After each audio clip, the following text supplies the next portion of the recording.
Legendary shit, guys. I don't know if you guys know, I fucking love dubstep. I fucking love bass drops. There's almost nothing as good in life, like the feeling you get from it, like the vibe, like the fucking... And I found that one years ago, and I saved it, and I couldn't find a way to like actually download it to iTunes. Maybe they have a way. It's called Cocaine Trap Remix, bass boosted. It's got 42 million views for good reason. Good shit. Daniel the Lion's in the house, guys. A big up the shepherd of XRP. Looks cold up there in Washington. Yeah, it is no longer, it doesn't feel like summer anymore. I don't know when summer ends, but it doesn't feel like summer anymore. Roby-Wan Kenobi. Beautiful, man. On the front lines. Yeah, filthy dubbing it, man. That's some good shit. In the future, I'll probably share some more of my favorite music with you guys, but that was a good way to start the day. I had breakfast. I'm a little high off of caffeine from coffee. As Dave Chappelle would say, I'm a little high. I also think I've got a couple important videos here. What is this one? Let's see. And I was also watching, I watched Bull's Nuts video today. Good stuff. And I was also watching the Professor Hedgehog video. I was like 20 minutes of that.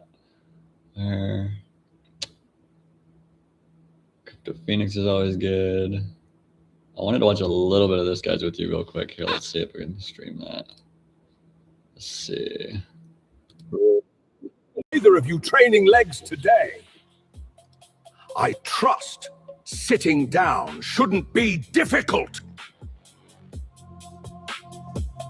Good. Now let me introduce to you the gym inspector we have this year, Karen. As I spoke with the gym manager over this matter, Gym Warts will from now on be a judgment-free zone. We have installed lunk alarms throughout the gym. The maximum weight allowed on any barbell will be 20 She inspected Gold's gym last year. Now it's called Planet Fitness.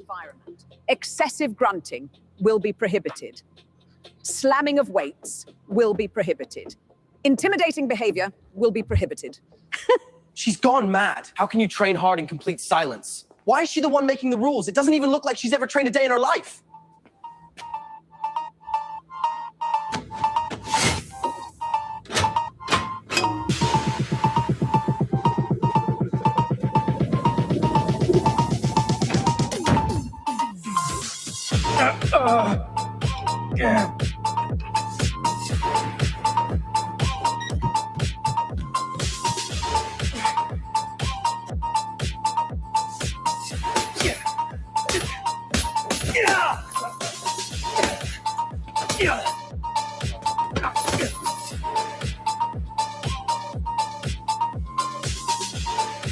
Come on, let's go! What a clean! Didn't even need the motion, just raw dog that. We have to keep this secret, all right?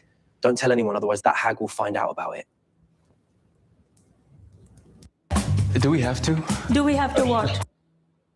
Sorry guys, I just saw that was an option on YouTube, just scrolling today, and I had to share it.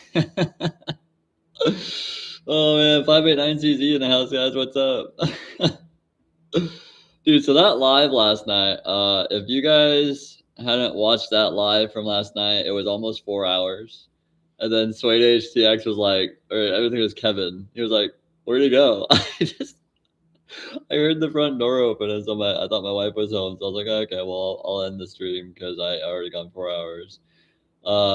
But yeah, what's up, Bullsnot? Dude, I wanted to actually have you come on, Bullsnot. I'm still trying to figure out how to like add somebody to a live, so I'm gonna continue to Google research that. But Bullsnot, can you send me a direct message on X or Discord? So that I can have you in there. I don't know if you're in the Discord. Andrew Durling, man, your live yesterday was seriously good. Tons of information. I feel excited. Thank you. Yeah, I felt like that was our best live yet. Like, I felt like there were several times in which I just kind of zoned out, and I felt like, you know, the spirit telling me a couple things to say, and I felt like afterwards I was like, wow, like that gave me some confirmations. And so yeah, I know it was 4 hours. Like, you might have to watch it in segments, some of you, but there's some really heavy hitting stuff in there that might not ever come out again. So that's why, I mean, like, if you look at it as like, that's why the live went so long. There was so much shit we were covering. There were so many topics we were knocking out of the park. There were so many things that like have never been said on any other crypto channel. So that 4 hour live was fucking fire. And it was, oh man, what a night. John's Journey. Hey, brother Chris, nice haircut. Thank you, sir. Yeah, I was starting to get a little bit fuzzy there. Mark and Ents, bro, what do you think on Crypto Phoenix repricing theory that'll be 45,000 plus out of a sudden? Well, I have several thoughts on that. For one, the powers that be would have no problem pulling that off. If that's what, you know, benefited them most. For two, the Riddlers have said in their riddles, if you think $589 is a lot for the price of XRP, you better sit down. And I'll add this, you better fucking sit down. So when, you know, and this is something we addressed last night in the live. We actually talked about this last night on the 4 hour live, Mark. So if you get a chance to watch that, it'll reveal a lot to you. When they power this thing on, there's a reason they got the Riddlers involved. This is going to be one of the most astronomically unbelievable events that ever happens on this planet financially. And so that's why my channels, it's like, look at it this way. If XRP was going to go to $100, then me making that live rant 5 lives ago would have looked almost silly to me. It wasn't about that. This is not about a 100x move. This is not about just like an asset that's going to appreciate over time. This is not about just like a good investment. This is a once in a lifetime wealth transfer. And so when this happens, whoever misses it will weep for having missed the opportunity, especially if they held some like Better in Crypto Mike. He's held 40,000 XRP and sold it.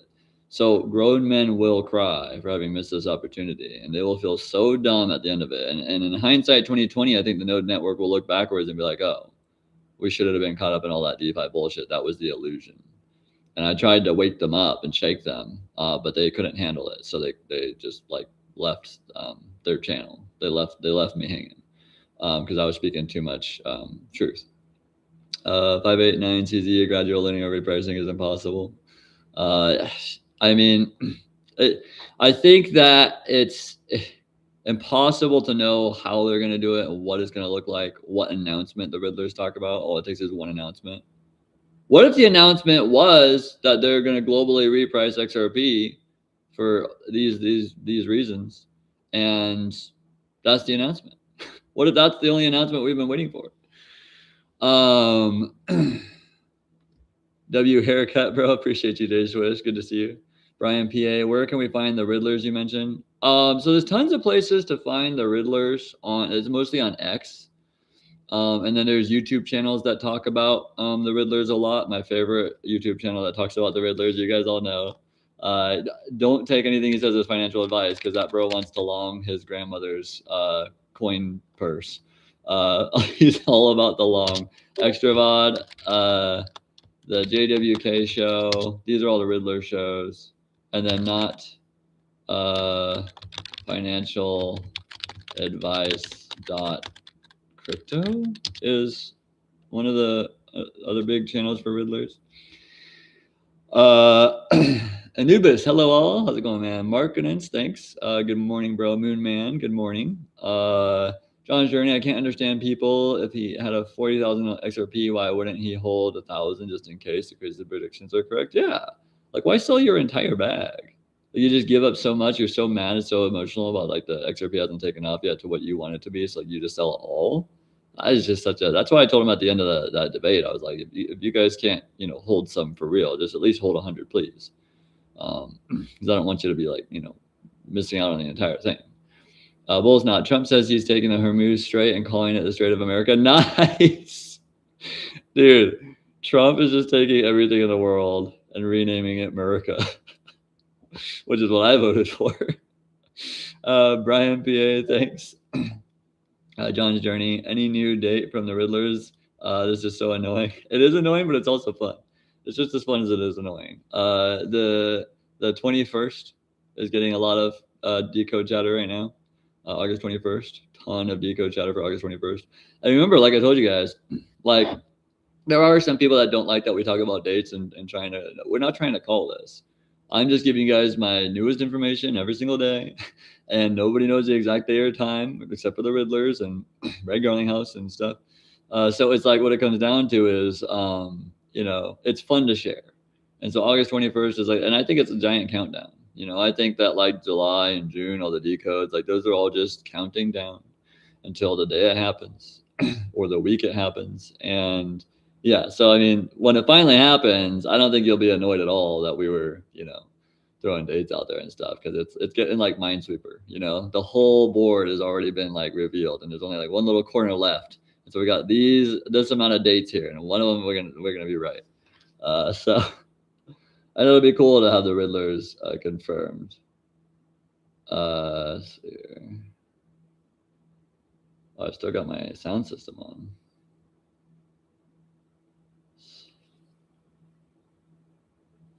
Sorry, I was just messaging somebody back on my phone. But yeah, last night, another thing that was so much fun about the live last night was it's like the channel has finally reached the sweet spot to where there's just enough comments to keep the live going and questions. Because like in the past, during like the first few months of the lives, actually we're still I think our first live was like 2 months ago. During the first month of the lives, sometimes I'd just be sitting there waiting for a question, and like then it was like kind of boring. But now we have enough of a community to where like we can just enjoy the live 110%.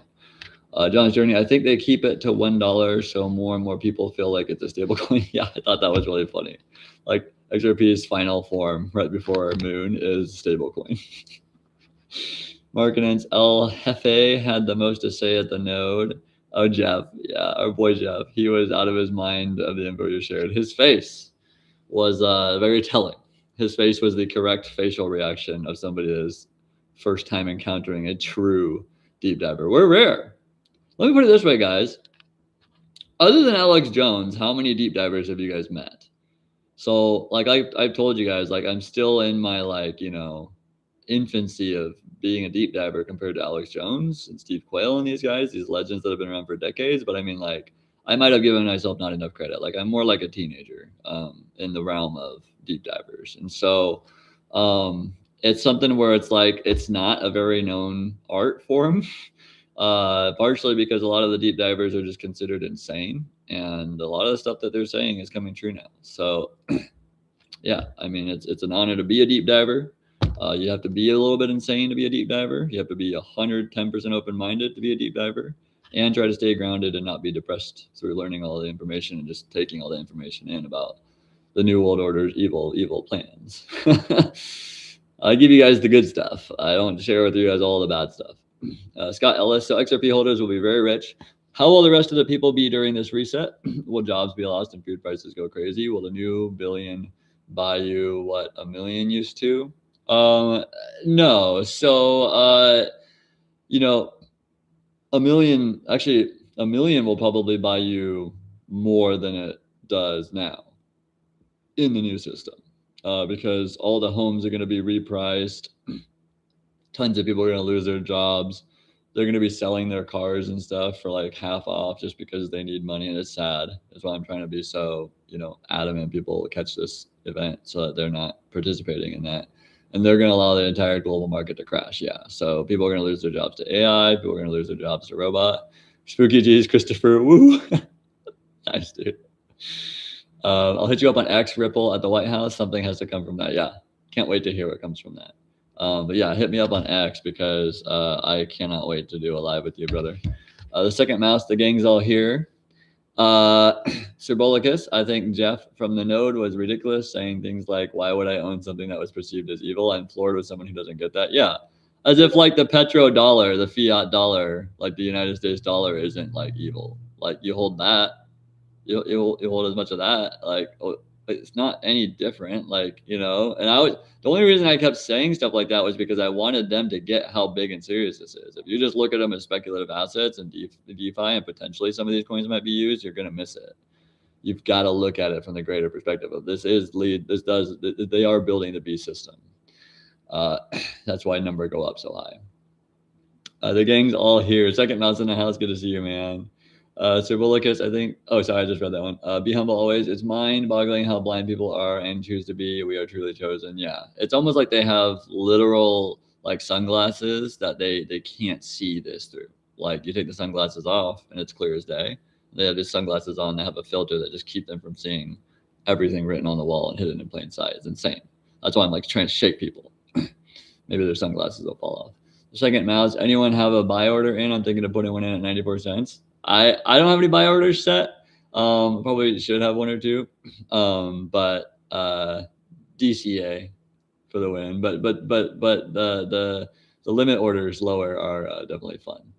Christian Cunningham, my dog. I enjoyed watching you debate the guys on the node. They didn't stand a chance. I appreciate you saying that, man. That seems to be the consensus on my channel. My channel might be a little biased towards me, but that seems to be the consensus on this channel that the second that they said they had to go, that was game, set, match. That was, they like waved the red flag and literally left their own channel because they couldn't take anymore. So that was really fun. That will go down in my mind as one of my favorite events that I was ever a participant in. And I'm glad they let me on because I called them out big time. Dirt game in the house. Nice, dude. Spooky G's, I was telling some Christians about XRP and how we need money to escape the mark. The response was the stock market is the devil. Wow. Those are some closed-minded Christians, man. At least they have Jesus. Dirt game. What about XLM, HBAR, and XDC? I think that they might be used. I've said it this way, like, so XRP is the pre-planned event for them to power on the new world orders, one world reserve currency, and have one giant liquidity pool. The other ones might be used. And so after XRP gets powered on, I'll treat the utility tokens like a buffet and possibly become wealthy a second time around. Markinance, if we own something, but those are the best ones of the utility tokens, if that's what you're asking. If we own something that is evil and it skyrockets, if you are genuinely a good person, you can use it for good things. Very simple. Yeah, very well said. Yeah, and I don't see how they couldn't see that. Like, I mean, it's like Jeff Bezos is evil, but you still order stuff from Amazon because you need it now. And it's cheaper. Second mouse horse blinders, yeah. Bretton Hodge, I'm sure he also borrowed money from the evil bank to purchase his home. That dude was a joke, and with his condescending tone, yeah. You know, to give them credit, when I went on their Red Pill channel that they just discussed conspiracies and stuff. I mean, not that they're as good at it as myself, but like they do discuss conspiracies. You know, like they didn't have that facade on during that channel. So I think that a little bit of like the condescending tone you guys hear from them is not permanent on them. They're pretty chill guys behind the scenes, but when on the Node network, they're almost like this kind of like facade of condescension. Spooky G's, Mark, exactly. Investing is not a sin in the Bible. Only when you make it an idol, then it is. Yeah, 1000%. Midwest Blue Collar, I can't find that debate. Do you have a copy? I looked on their page. It's missing in action. So it is actually on their page, guys. They didn't label it as a debate. It's Crypto Storm is coming on their channel. So they do have it up. And on my page, it is. Oh, here's my page. Okay. So on my page, it is. We gained 2 subscribers in the last minute for some reason. Maybe because of my dubstep.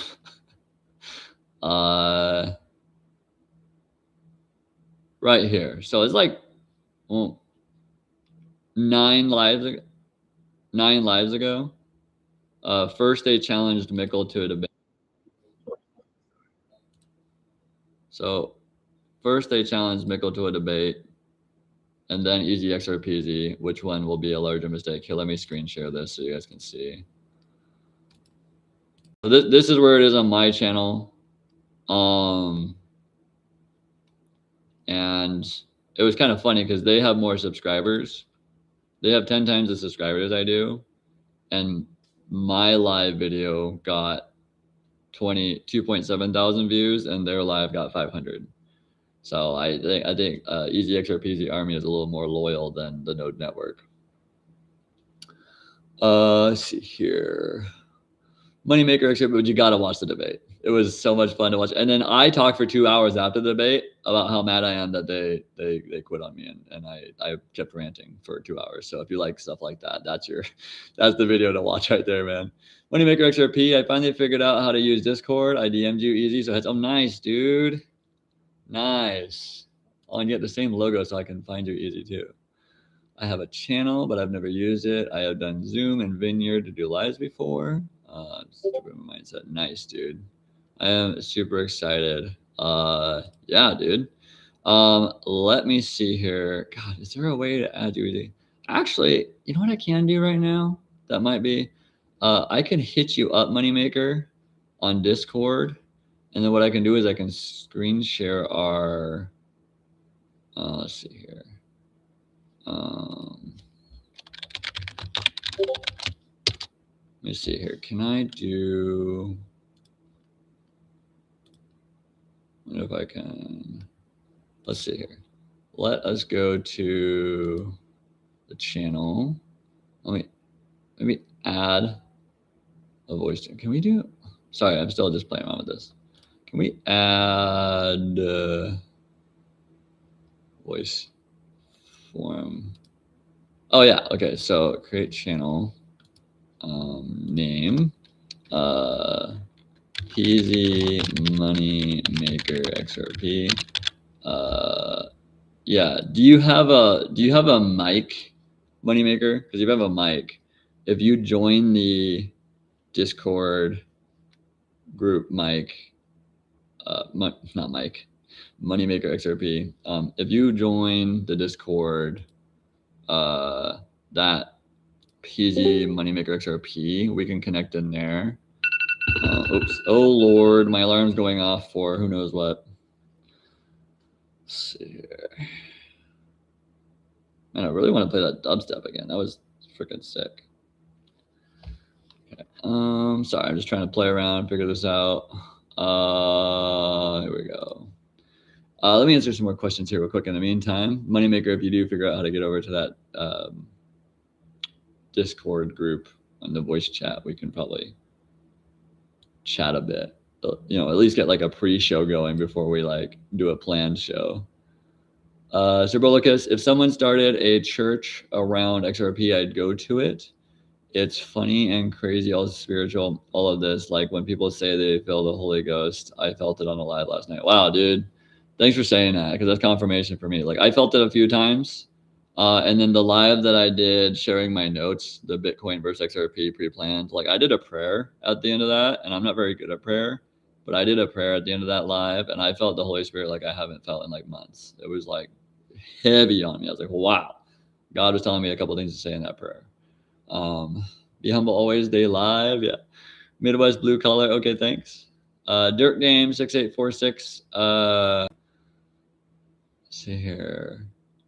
Can XRP be somewhat predicted through the charts? Oh yeah.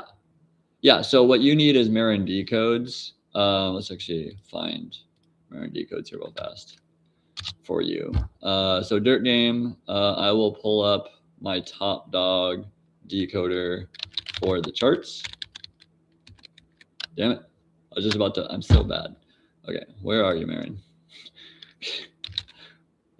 There you go. Okay, so I'm gonna pull it up on X. Okay, so this is the channel that you need if you want to decode the charts. And let me show you this here. And this person's a fucking super genius that goes so far above my level in this regard that so if you want to learn how the charts are all pre-planned, this guy's been tracking it for months now, and he's figured all the sine waves out they used. He's figured out the Fibonacci 589. He's figured out the cycles, the easiest 1, 2, 3. He's decoded Baba Kug's name into like numbers and then put it on the charts. I mean, this guy is like, I wouldn't be shocked if he spends 8 hours a day working on these charts and decoding the Riddlers and how the charts work. So that is the channel to watch on X. He sometimes posts some videos without audio. I don't know. He's got a paid subscription group that I'm not a part of, but I guarantee you it'd probably be worth it to be in there. But he sent me some private stuff through Messenger on there. Moneymaker in the house. Did you mute yourself, Moneymaker? Oh, okay. Yeah, there I am. What is up, brother? Dude, I cannot. Much, man. I just got the biggest feeling of joy. Like I haven't seen like a long time family friend, and I'm just like talking to you now, and I'm just like, I just felt that feeling like you just want to run up and hug him, you know? Let me see if I can go to this here, and then what I can do here is I can. Oh, this is an advertisement here. Let's get rid of that ad. Unless we want to play games together. Here, let me see if I can. Let's see here if I can share my screen. Oh, I've got it. Here we go. So I like that mask, by the way, dude. That is fucking sick. Thank you. I should do something like that just to look cooler. I look just like the most basic bro with a snaggletooth. Let's see here. I am so over my appearance, dude. I've got the most gorgeous wife. I've got the most beautiful kids and family. I got over my appearance so long ago that it's like, that's why sometimes people come in and try to troll me and they're like, nice ears. I'm like, thanks. So I'm gonna screen share. So you guys all got to see Marin codes. That's an important channel. But let me screen share now with the Discord so I can actually see. Let's see here. Window. If it's just me and you, man, this can all come off. But if we're on YouTube, oh yeah, we're on YouTube. Yeah. So dude, yeah, that's important. Yeah, and that's why I'm like, you know, protecting identity is very important. You know, the only reason I chose to show my face was because the message that I had to share with people, I knew would be received, at least for me. You know, like the message I had to share had to be, oh, what is it? Raw, you know, like if people just heard a voice talking over pictures or something like that, then I don't know if people would have received it as well. And so what it comes down to at the end of the day is simply just like, you know, I wanted people to see in my eyes, okay, this guy's seen some shit. And so the stuff he's saying, they'd be able to hear it better. And so I was willing to risk forward facing my face, but I respect everyone for not wanting to share their face and stuff. You know what I mean? Yeah, I mean, people judge you on your looks and stuff like that. And then, of course, if we ever, you know, or when we, I should say, not if, we become XRP millionaires and billionaires, don't know if I want my face out there screaming about, yeah, I'm one of them. Yeah, and that's smart and it's super valid. Come find me. I've done minimal things to protect my identity, but I was like, yeah. And you know what's crazy is like when I first launched the channel, it felt so weird to like be on camera and talking to my phone. That was the weirdest like experience on its own, but it became something. I didn't know what it would become. And when I first started the channel, I was thinking in my head, I was like, well, I at least don't want a few more people to miss this. So I was like, I'll make a video explaining it simply. And then that was just like my first conviction. And then a couple months later, I continued to make a few more videos because I was like, man, I still feel convicted. I need to make more YouTube videos. And then I got on X and I got on YouTube and I started reading comments and I got furious of all the dumb reasons people are missing this event and the reason people are missing XRP and Ripple. I got furious. You know, all the reasons that they're missing it. And so I kept making more videos. So yeah, that's what it comes down to at the end of the day. Just like, I got so sick of people missing this. Right. You know, I felt the same way when I first got in. And then I realized, you know, it's not for everyone, man. You got to have ears to hear. I knew from the very first YouTube channel that I ever watched that said the word XRP, it happened to be 24 hours of crypto. I knew right then and there, I was like, holy crap, I have to get me some of that. Yeah. You saw it instantly. I truly believe that was God kind of giving me a wake-up call. Yeah. And then once I fell down that rabbit hole, I just became more and more convinced. And at the same time, the whole time, I was trying to prove myself wrong. I was trying to see, how am I messing this up? How could I be wrong? How could this go sideways? And the more that I dug down that rabbit hole, it all just confirmed that I was right all along from the very beginning. That's powerful stuff, man.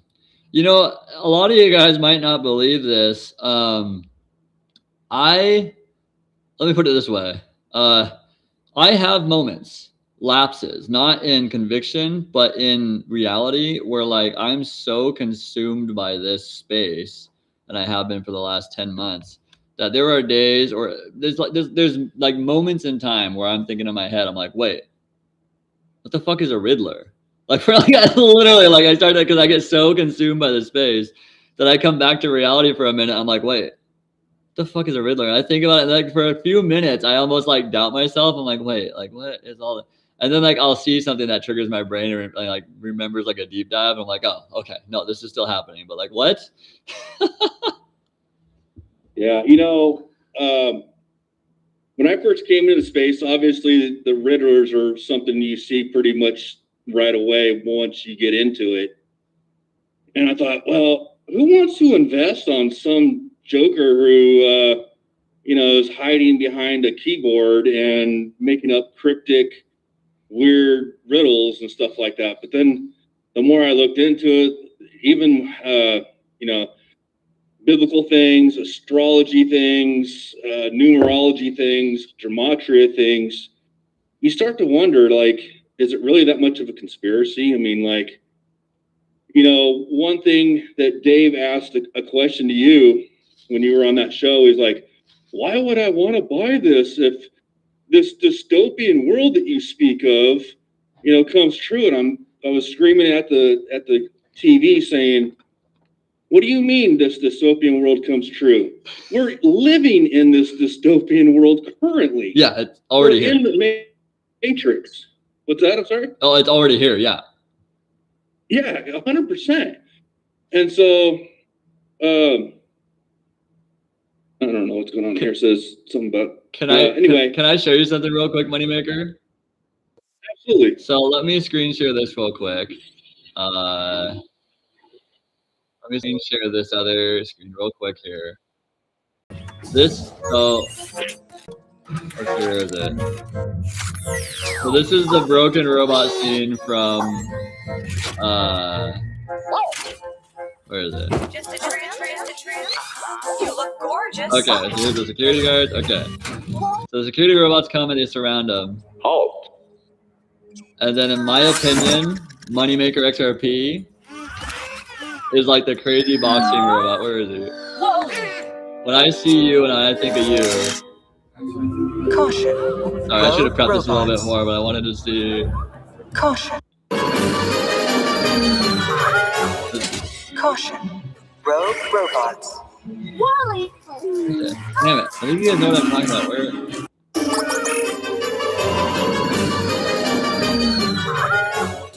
Caution. Yeah, okay. Give me some time to find it. I'll find that for you guys later. I really wanted to share because it's how I see Moneymaker just boxing, going destroying shit, and then just like not knowing what happened afterwards. You know, I got that spicy Italian blood, and I'm not the biggest guy, so I always got something to prove. Yeah. You know, it's not the size of the dog in the fight, but the size of the fight in the dog. Yeah. You know what I mean? Because like anytime, like even on my channel, anytime somebody says something along the lines of like, well, what they might not use XRP, dude, your gloves are off. And I love that about you, dude. Like you don't sissy shit around it. You're just like, no, these people are about to be educated. You know, that's what it is too, because you know, there's so many people out there that are hating on this that people that don't know, they'll hear them and they'll go, oh, okay, just walk away. And like you, I want as many people in this as possible to help themselves out, to help their families out, help their communities out.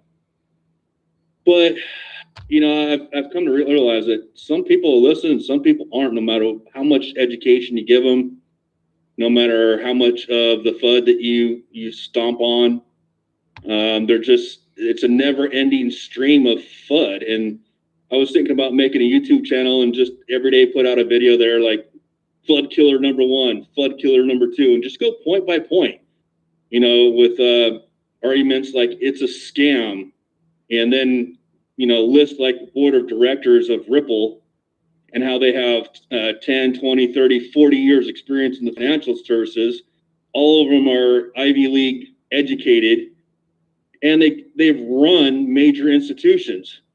Why isn't that the same way on Ethereum or on Solana or even on Chainlink? It's because XRP is the freaking one, you know? And I love that during that debate, those guys, like you were in the comments beating the fuck out of their live chat, dude. I love that. And, you know, one of the things I love is that, like, you know, you outperformed them. I'm not going to say on accident, but you outperformed them on XRP, and they're trying to educate you. They're trying to like tell you something like you don't know, and you've already like outperformed them on XRP. Like, and so it's like one of those things where it's like that's where it clicked in my head. I was like, oh, MoneyMakerXRP is trying to get these guys to see it, and he outperformed them. It's not just like some rogue guy with like 100 XRP that's trying to say like this is the one. This is like, no, this guy already blew you guys out of the water and is warning you like, look. You know, and that's the thing that they don't get.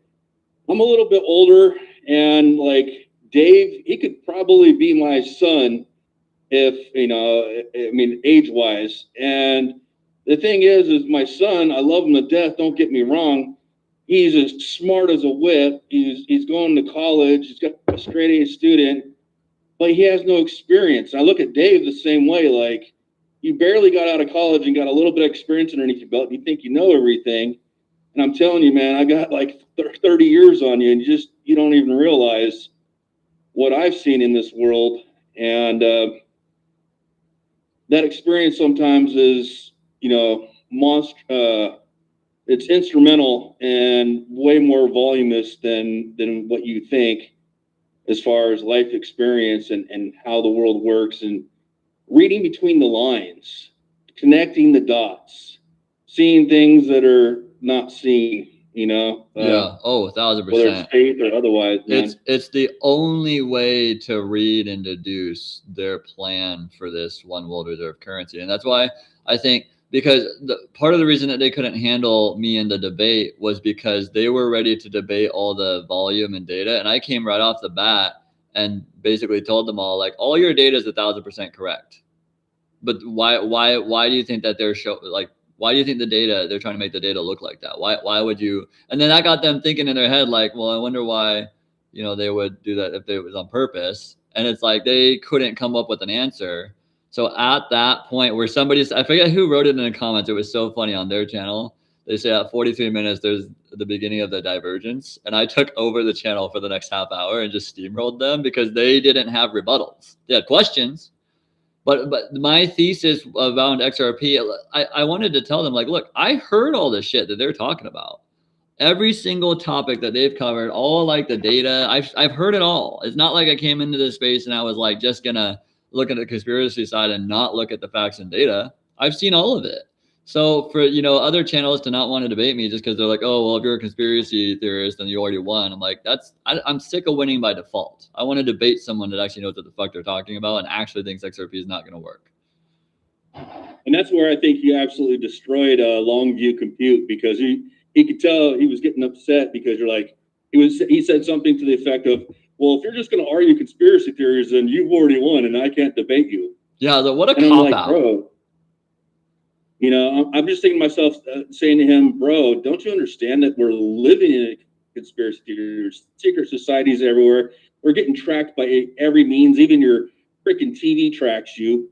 And you don't think the conspiracy theories are real? What the hell? I think Longview Compute is on the wait list for the next booster. For the next booster? What do you mean by that? The vaccine, the next booster, like the next C19 booster. I think he's on the wait list for the next one coming out. Like he's written in ahead of time. Like, when's the next one coming out, guys? When's the next one coming out? Yeah. Like, and here's the thing. Like, I think his content is spot on when it comes to Canton. I don't think his what's the word? His opinion on Canton and how far it's going to go and what it's going to do and all this kind of stuff is correct. But the technical stuff, I mean, that guy's deep into Yuval Ruz's, the CEO of Canton. He's deep in with him. And so he knows a few things that we don't as far as Canton's concerned. But at the same time, like, oh, it's going to replace XRP or something? No, dude, no. And then Node Network's whole answer to why they don't need XRP or want XRP is, oh, it's a stable coin. Everything's going to be done on stable coins. And I'm thinking, no one wants the dollar. Why would they want a digital dollar? And how does that solve the problems of money itself or problems of a country being in control of the world reserve currency? It doesn't.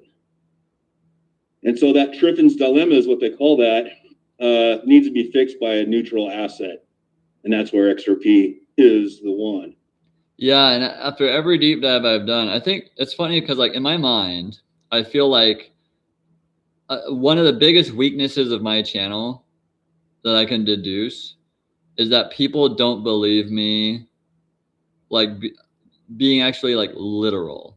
I think, like, a lot of people, like, they hear conspiracy theorists, and when I tell them, like, the money is already there, the money is already ready to go, the New World Order elites have had quadrillions of dollars for, like, the last 1,000 years. Like, they've controlled the world for longer than you've been alive. Like, all this stuff is ready to go.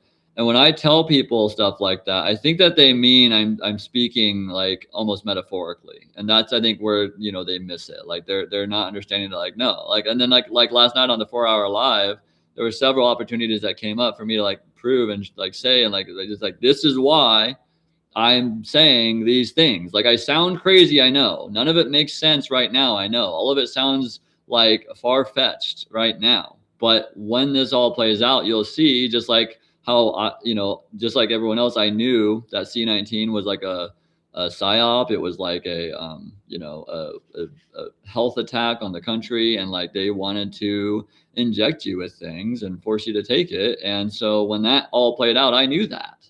So it wasn't like, news to me, where, all this stuff. So it's like, when all this stuff plays out, all this stuff I've said will actually shock people. I think that I was actually, like, just telling the truth. Like, yeah, no, yeah. And I was skeptical of it from the very get-go. I never got the jab. And I've been at that time, because of work, was flying around to all the so-called hotspots of coronavirus, where pop-ups were coming up on my phone saying you've been exposed and all this crap. I never once caught a sniffle, man. I never once caught a sniffle. And my friend, who's a Marine, he got the jab 3 times and caught corona 5 times. So I'm just like, man, stop taking that shit. Yeah. And the same group of people, to a degree, that were missing that whole, reading through the lines, basically, are missing XRP for the same reason. Like they're missing the innate ability to read through the lines and getting completely locked up in tunnel vision on like David and Mike, when they're like, oh, this is our trifecta, this is value capture, this is yield, this is that. I'm like, that's cute. And that's like a fun little game to play with these new like DeFi products, but you're playing with the smoke screen like it's bubbles, and you're like this little kid. You're just like, oh, look at all these like DeFi bubbles. This is so beautiful and fun, and like missing entirely the whole reason the smoke screen bubbles are there. Absolutely, man. Absolutely. Yeah, I mean, it's good to understand that stuff. I still haven't jumped into it, only because it's not regulated, and there will come a time where we have state DeFi. But last thing you want to do is put your bag into DeFi, then all of a sudden the exchange, the so-called decentralized exchange goes down, or it gets hacked or some crap like that, and then you're stuck missing the boat ride, if you know what I mean. Oh yeah. I mean, I have been like warning people on my channel, not because it's not financial advice. It's just like logic to me at this point. I'm like, okay, they are going to break the system for the great financial reset at some point in time. And at that point in time, you want like as many cold storages as possible underneath Faraday cages, and because whatever bullshit they pull out of their hat to cause the great financial reset, which I think might still come in like a year or two after this event here. The reverse carry trade collapse, I think, is like the prequel. And I think that there will be some other event that plays out for the great financial reset, because just powering on XRP and getting all the liquidity put in there, that's phase 1. Phase 2 is when they actually like cause a global system collapse and maybe EMP, something like that, like some sort of cyber attack. And then that will institute like the new system entirely. Yeah, absolutely. Something I wanted to warn the XRP army about too is make sure, like you just mentioned, that you have it spread out on different hardware wallets, cold storage, obviously, but also look at institutional custody. I mean, I was watching another YouTuber, I think his name's Cyber Skrilla. Yeah. Or Crypto Skrilla, something like that. Cyber. And Decent is one that the Army likes to use a lot. And he was saying that, it's closed source and that it's a little company in Korea. And if they did a backdoor, kind of like that one that just happened to Bitcoin, we could be screwed.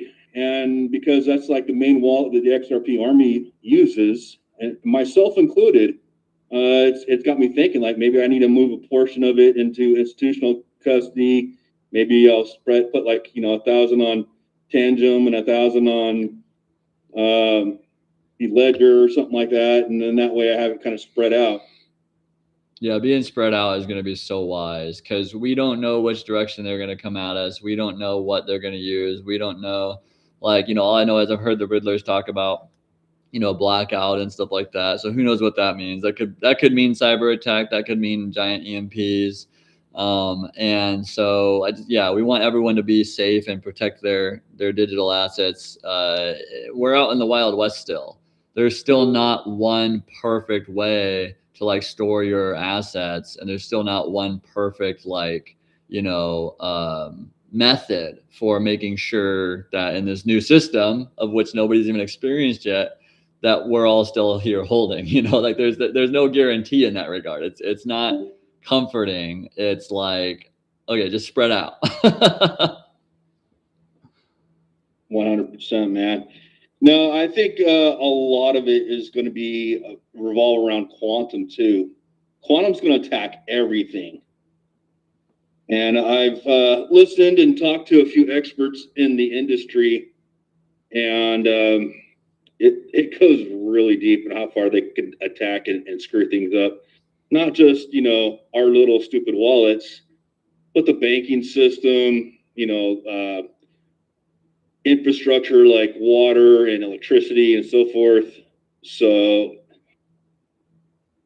yeah, you know, in a sense, I'm kind of like Mike over there on NodeNet, where I'm trying to live off grid and, you know, be prepared. But I'll take whatever, you know, this wealth transfer gives us, and use that to roll into things that can, you know, provide for others and myself. Yeah, and the more I talk to XRP Army, the more I realize everyone's got their own niche. Like everyone has like their own thing that they're going to be working on the second price takes off.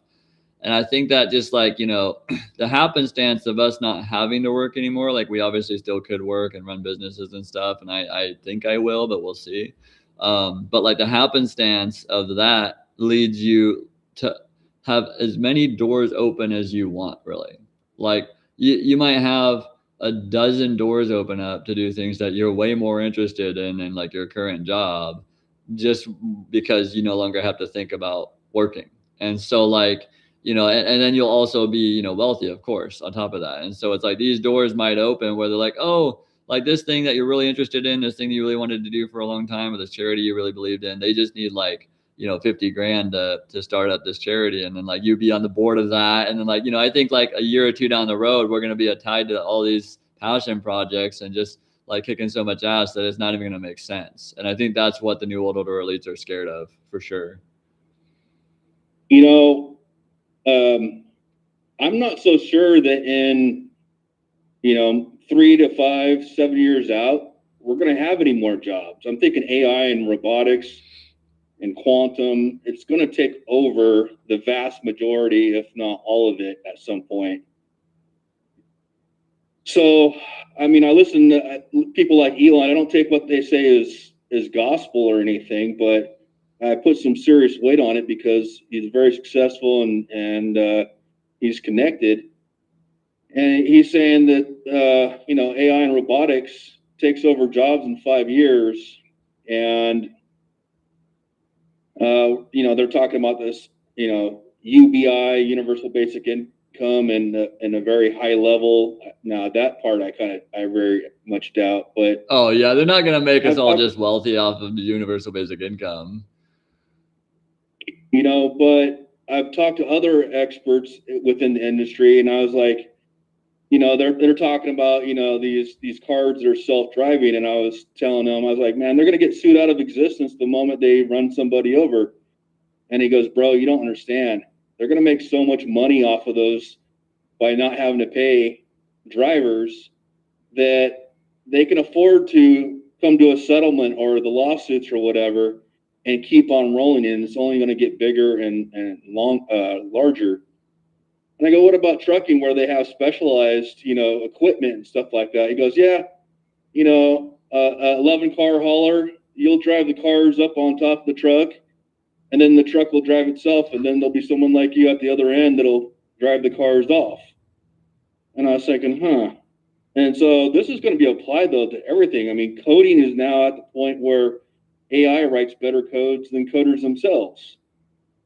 And so they use coders to check the AI, but other than that, they let it do its thing. So how many jobs is this going to pour over into? And everyone thinks that their industry is immune, but it's going to, we can argue about, you know, to what degree it's going to be used, but I think we can all see that at some point it's going to get so big that, you know, a lot of jobs are going to be lost over this. And when Elon says you got 5 years to make as much money and acquire as many assets as you can, and then there's no more jobs, I take that literal. I think that's probably spot on, because we don't see it now because we're not in it, but things accelerate much, much faster once they get going.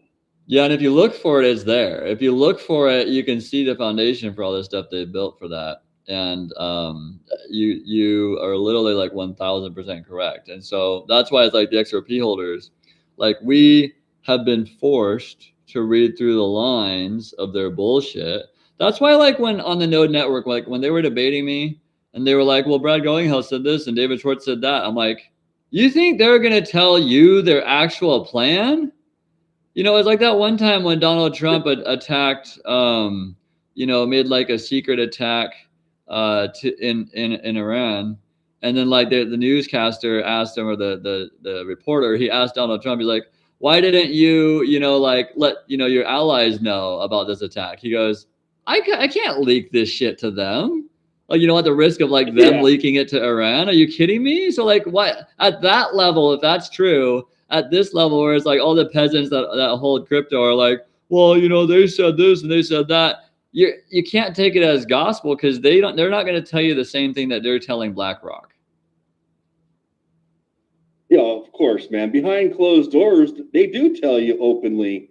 Like I remember a video of Chris Larson from like 2012, 2013-ish, somewhere in there. And he goes, yeah, we're fully committed to making XRP the world reserve currency.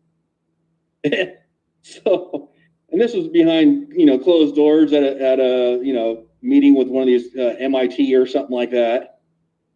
And it's just amazing that they'll say this stuff and you'll catch old videos of stuff like that, but it's not put out into the public like they're screaming it off the rooftop today. You know, that's something that they took down and they put away and they don't talk about and all that kind of stuff. Yeah, they learned not to talk about it, but they slipped. Yeah, exactly. So let's take this opportunity here, Moneymaker, because we got some questions still in the chat. And one of the funnest things of watching this channel grow has just been like, you know, like I was telling people earlier, like, you know, it used to be like I'd come on the live and I'd be ready to answer all these questions, and then like, you know, sometimes there'd be like a dead spot for 3 minutes where just there was no one typing. And so I just sit there and like kind of stare at my phone and like wait for the next question. Cause like, you know, I didn't have notes for like a topic. So it's cool that there's enough people on the channel trying to figure this out now. So Scott Ellis says, is the war with Iran just to push this reset along? After the reset, will the war stop and oil prices go back to normal? What do you think, Moneymaker? I'm sorry, could you repeat that question back? Yeah. Scott Ellis says, is the war with Iran just to push this reset along? After the reset, will the war stop and oil prices go back to normal? Ooh, that's a good question. It's two parts there. The prices go back down to normal.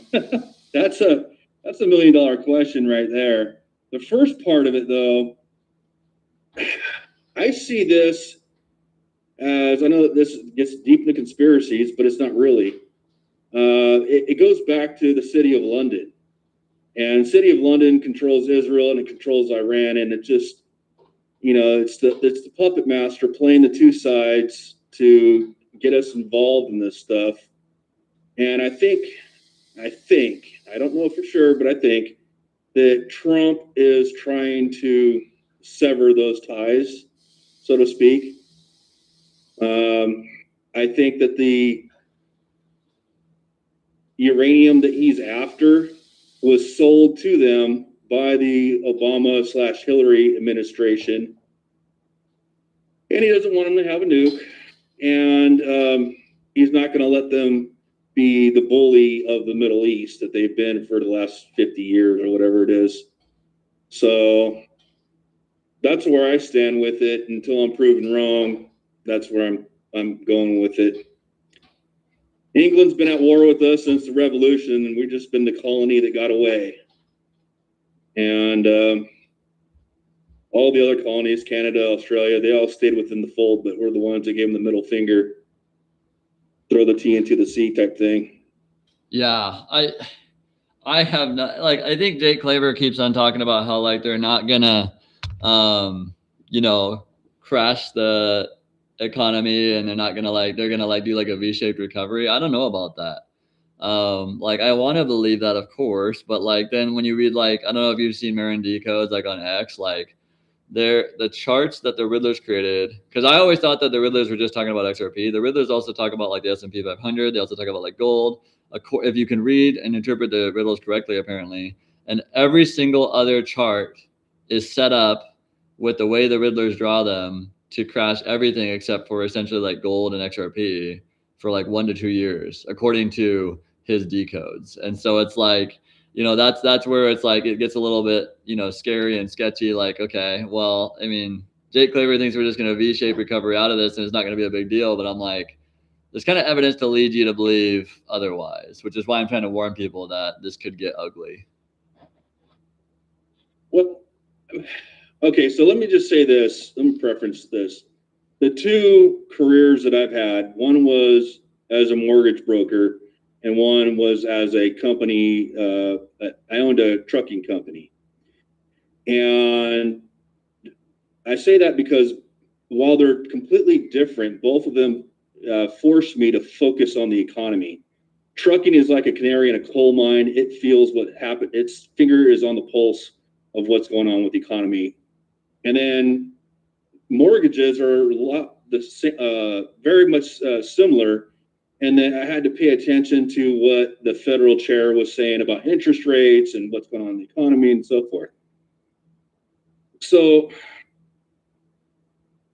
you know, as far as V-shaped recovery, you know, there's so many bad things I could point to right now as far as like real estate, the national debt. It makes it look very, very bleak. But at the same time, you see Trump making all these different financial moves. And I'm not saying I'm, you know, 100% for Trump or whatever, but, you know, there's people that are 100% for Trump and they're saying, look, this is going to lead to a golden age and a big boom and all this kind of stuff. And I'm like, I'll believe it when I see it more than anything.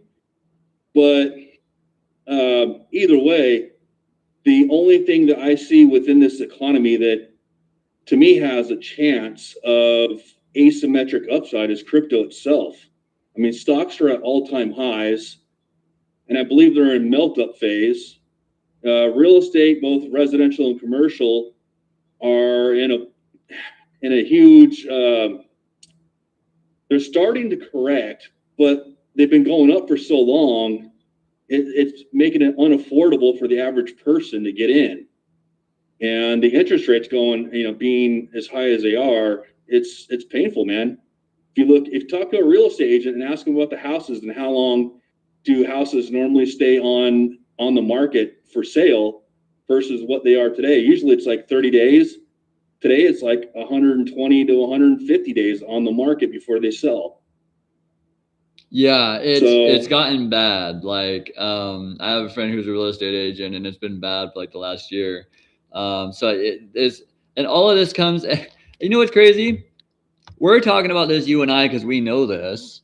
And to everyone else, this stuff is news. Like, it's like, you know, I mean, I think our YouTube channel, the Easy Peasy channel, like it's I think 90% of people in this channel truly understand all this stuff going down and what's going to play out and stuff like that. But like when you look at the other crypto channels and the comments on there, and you look at the, you know, the other X channels and the comments on there, like almost nobody has any clue what's going on, what's about to play out, why this is so important, why this is like a mad gold rush, a mad dash for the door, just grab your XRP and run type of situation. And it's almost like we're the only channel that sees it sometimes. It feels like I know there's a few others, there's 5 other channels or something like that get it. But it's like, you know, I'm screaming it from the rooftops because I'm like, these other channels are doing a very good job of presenting the information, but they're not looking crazy enough for people to say like, tweak their mind to think like, oh, I wonder like what's going on here? Like, why is this guy so amped up? Why is he so like mad about this? Because it's maddening. It is, man. You know, and that Iran thing, you know, it's just another way that London could control the oil and the markets and the wars. You know the saying, all wars are banker wars. You know, and they fund both sides of the wars so that no matter who wins, they win. The side that wins, they made money off of. The side that loses, they own. Yeah, and like, so in my live last night, we had talked about, you know, how, you know, and I was just theorizing with people because I don't know the exact dollar amount, but I was telling people like the reason I say that the money is already there, already ready for this wealth transfer, because it is just that, it's a wealth transfer, and the name happens to be XRP. They could have called it finger fuck. It'd still be happening. You know, it happens to be called XRP. And because it's called XRP, that pisses everyone off. And so like it happens to be XRP that the wealth transfer is going to happen across. And that's the rails that they built to do it on. And that's why it's like, it doesn't matter. That's why Canton doesn't matter. It's not that Canton won't be used. It's not that Canton's not a good project. It's simply that wasn't their plan. It'd be like, look at it. I've tried to relate it to like Star Wars and the Death Star. They've been building the Death Star for decades. And do you think just because a new shinier ship comes along that could also be used and is also strong, that they'll use that one instead? No. They are building the Death Star into their specifications for their purpose, what they want to do. When they power that thing on, it will start destroying planets, financially speaking. You know, here's some fun facts about XRP and Bitcoin that probably most don't know. And this is what the Bitcoin maxis don't get. Back in 2004, before XRP or Bitcoin were even released out into the wild, from a IP address in Scottsdale, Arizona, the same exact IP address, both Bitcoin.com and RipplePay either .com or .net, I forget, were created back in 2004. So obviously there's something there where they were working on it long before it was released. Then you've got to ask yourself, is there any coincidence that it was released, Bitcoin was released after the great financial crisis? Is there any coincidence that, you know, obviously it's called the beta test coin? Is it any coincidence that Brad said in the early days, some of the developers of Bitcoin came over to XRP to build a better Bitcoin? Yeah, he said that verbatim. What's that? He said that verbatim. Oh, yeah. And here's the thing is like, you know, they saw the flaws and they wanted to build a better one. In the beginning, when it was XRP was called XNS. X for, you know, cross national, and NS, well, that's either national security or national settlement. Satoshi. National settlement. That could be it too, man. But you know, the main point is that these things were being developed long before, and I got receipts on that IP address. You know, they were being built long before they were even released. And then you look at David Schwartz's first patent that he got when he was like 18 years old back in 1988. And it's the foundation, the basics of, you know, what later became SHA 256, I think it is, the way that the code is written for Bitcoin. And did you see that Ito Farina posted? He found a document, and it showed Ripple Communications, a government branch in the 90s, with the CEO Brad Garlinghouse. With Brad Garlinghouse? Yeah. So in the 90s, Ito Farina posted it on his YouTube channel one time. It wasn't a video, but he posted the document, a picture of the document that shows Ripple Communications. It's a government branch, and the CEO is Brad Garlinghouse. And so they took that government branch essentially and flipped it forward facing to, like, you know, the public, so that we'd think, oh, this is a new fintech company. And then like, oh, this XRP ledger is like, it's a speculative asset that might be used. And every single person bought it hook, line, and sinker. And all of this stuff is just out there for you to find, and they don't care to find it. They'd rather play with their trifecta and their DeFi. You know, and that's the thing that drives me nuts when it comes to NodeNet and their trifecta. You know, they'll point out, oh yeah, there's flaws with Bitcoin because it doesn't meet our trifecta, but yet they're still buying it. Yeah. Why are they not doing? You know, they can point out flaws of XRP. That's fine. Why are they not buying it? You know, and so that's the thing that I don't get. I mean, you look at XRP has been It's been in the top 10 and pretty much the top 5 the entire existence of XRP out in the wild. And you would think with such a large market cap and being just from an investor mindset, you would think that that's one that they would want to have some exposure to.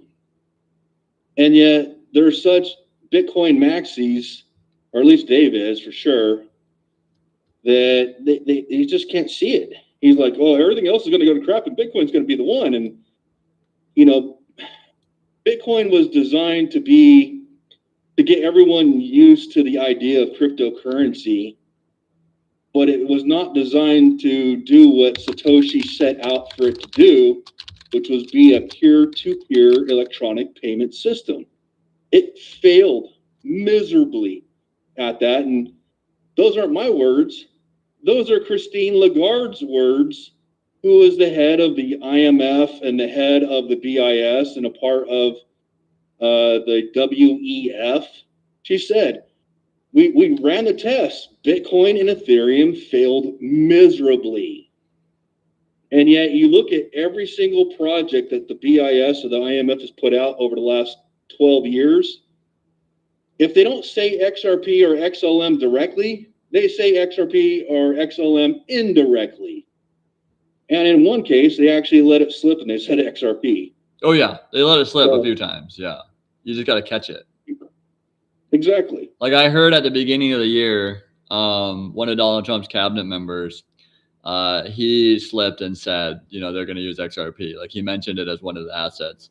And Donald Trump was furious behind the scenes. Because, I mean, think of how, if it's their plan to replace the debt with this new liquidity asset, like, you know, Donald Trump was so mad when that guy accidentally slipped and mentioned XRP. It's going to happen. You know, it's bound for stuff like that to slip because people are human for the most part. Let me read a couple more comments here. So Spooky G says, Moneymaker or Bruce Wayne? And I also wanted to read a funny comment. So Spooky. Yeah, right. Spooky is so fucking funny and troll, dude. He's a professional troll. He says, he asked the second mouse, why the second mouse and not the first? And the second mouse has an immediate response that says, the second mouse gets the cheese. That's so good. Yeah, that's some good shit. First one gets the trap, the other one gets the cheese. Exactly. Yeah, Ripple has the dream team of finance. Yeah, it's because they're the most well-funded and backed by the New World Order elites. Like, it is not just money that attracts these people to Ripple. It is because it's like they get sniped by the New World Order elites. Okay, and then the second mouse says in the Discord, he's 90-pound blanket, 30-pound peanut butter. What a legend. Yeah. He was on the Discord the first night we did the Discord night, and we were up till like 11 o'clock talking. It's just like the few of us left. Like I was kind of like buzzed and nicknaming people dumb shit. It was really fun. So if you're ever like in the Discord and you read a really dumb name, that was probably something that I put over their name. Yeah, Daniel the Lion says Ripple employees ranging from NSA, CIA, SEC, U.S. Treasury, BIS, White House, etc. Yeah, you don't get like a dream team like that unless you're well fucking connected.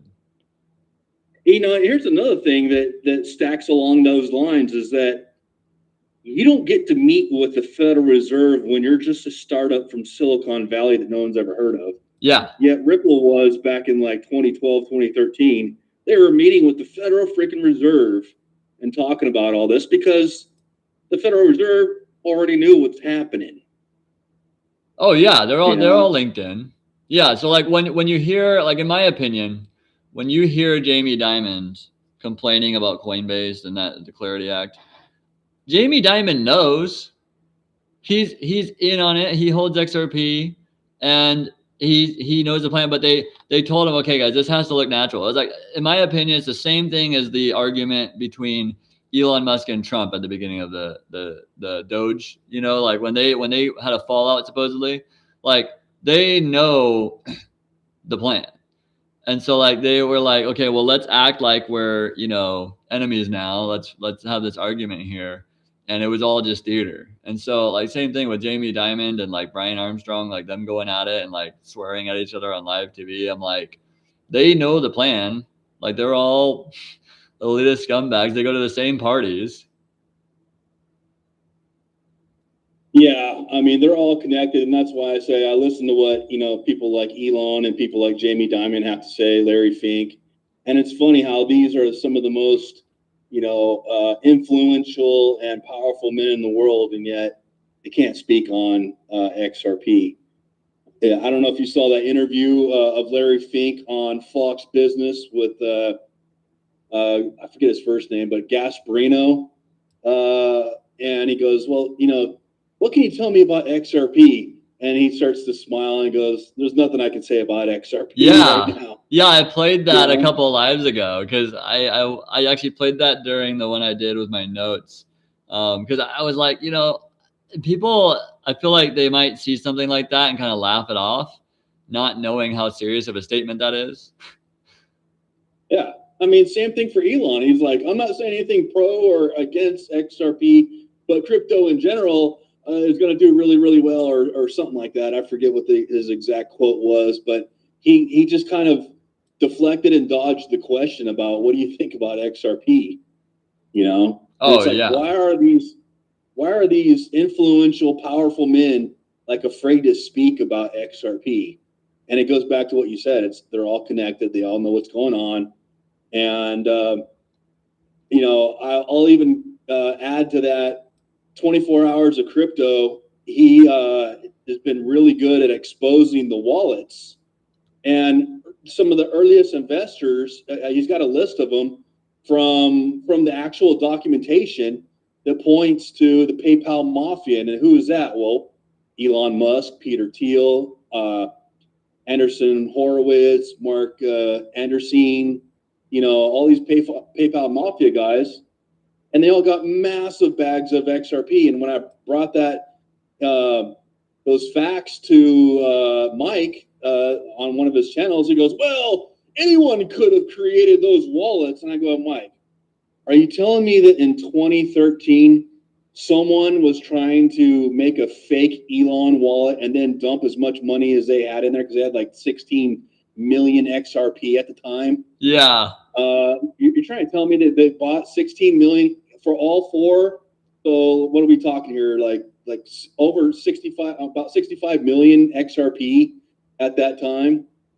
No, I'm sorry, billion, not million.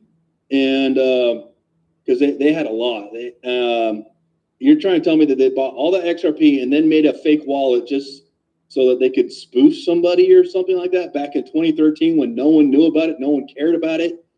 Yeah, Come on, like man. he almost makes an argument for a conspiracy about the conspiracy.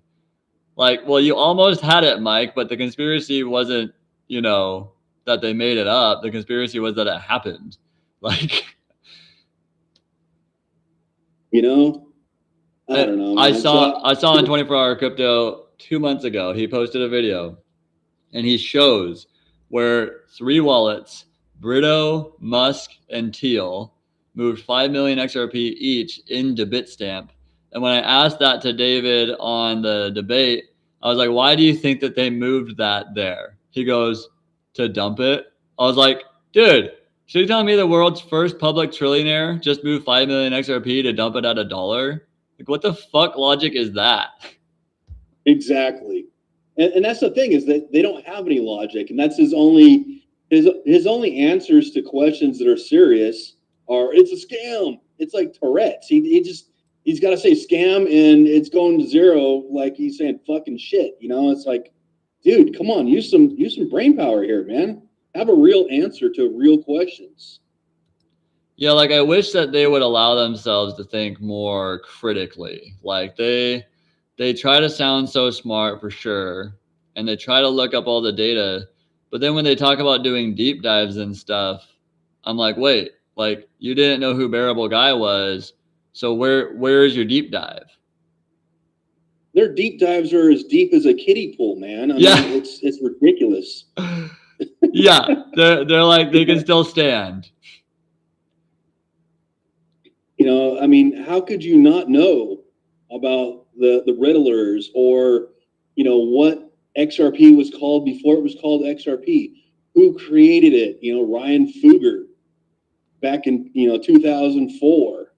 You know, that's who Ripple bought out. And, you know, the developers, Jed McCaleb, and he hired on Schwartz.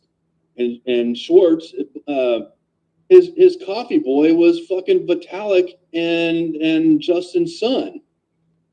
You know, so they don't know this stuff. Oh, that's just rumor. That's just conspiracy. That I'm like, dude, are you not seeing this? There's some of the earliest developers that came from Bitcoin.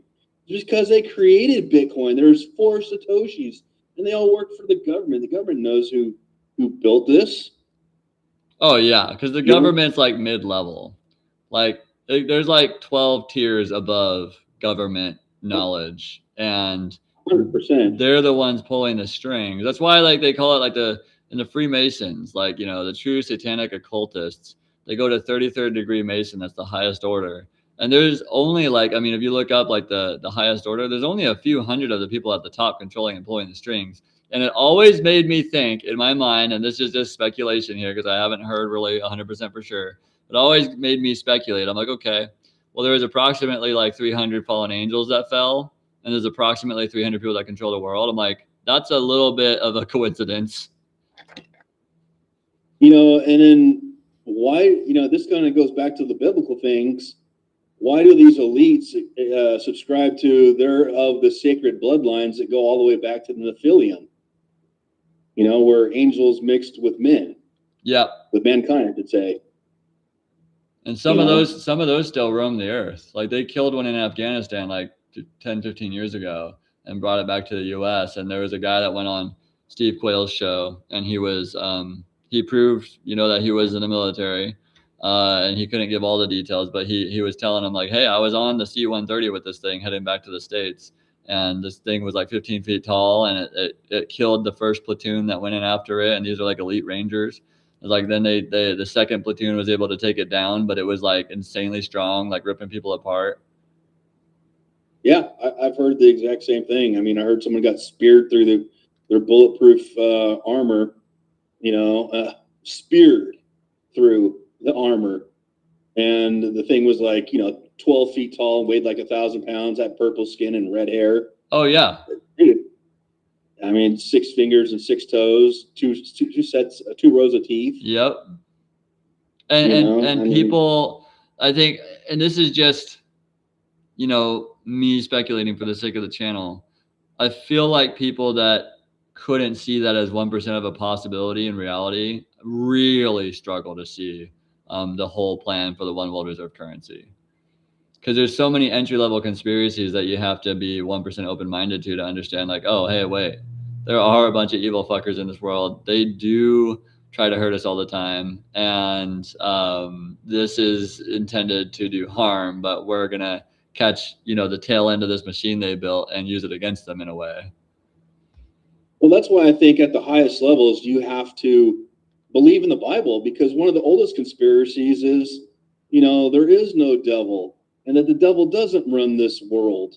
You know, I mean, and if you can't see that, if you don't understand that that's the way that it is, and then you see why governments over history have been nothing but evil, and most of them were based in religion of obviously, no matter where you were at in the world, it was some form of false religion, which mirrored the true religion, just with an evil twist. You know, you're obviously not going to see it if you don't have a biblical understanding and foundation. Yeah, and that's why like I say not all have eyes and ears to hear. Yeah, like explaining this to people is very difficult because you got to understand, like, I think people, especially like my wife, you know, even like they have a hard time comprehending in their mind why there'd be somebody so evil out there like that. They're like, well, no one out there like actually hates, you know, people that much. It's like, no, these are not just evil bankers that climb their way up the banking ladder and happen to hate you. These are the New World Order elitists who worship Satan, and they happen to hate humanity. It's a difference. It's a stark difference. And so when they're building these weapons to hurl at us, while at the same time trying to keep us docile and not listening or aware of it, you know, the few people that can see it for what it is, we get looked at as crazy. Yeah, I mean, honestly, and that goes to its deepest level again, is they worship Satan.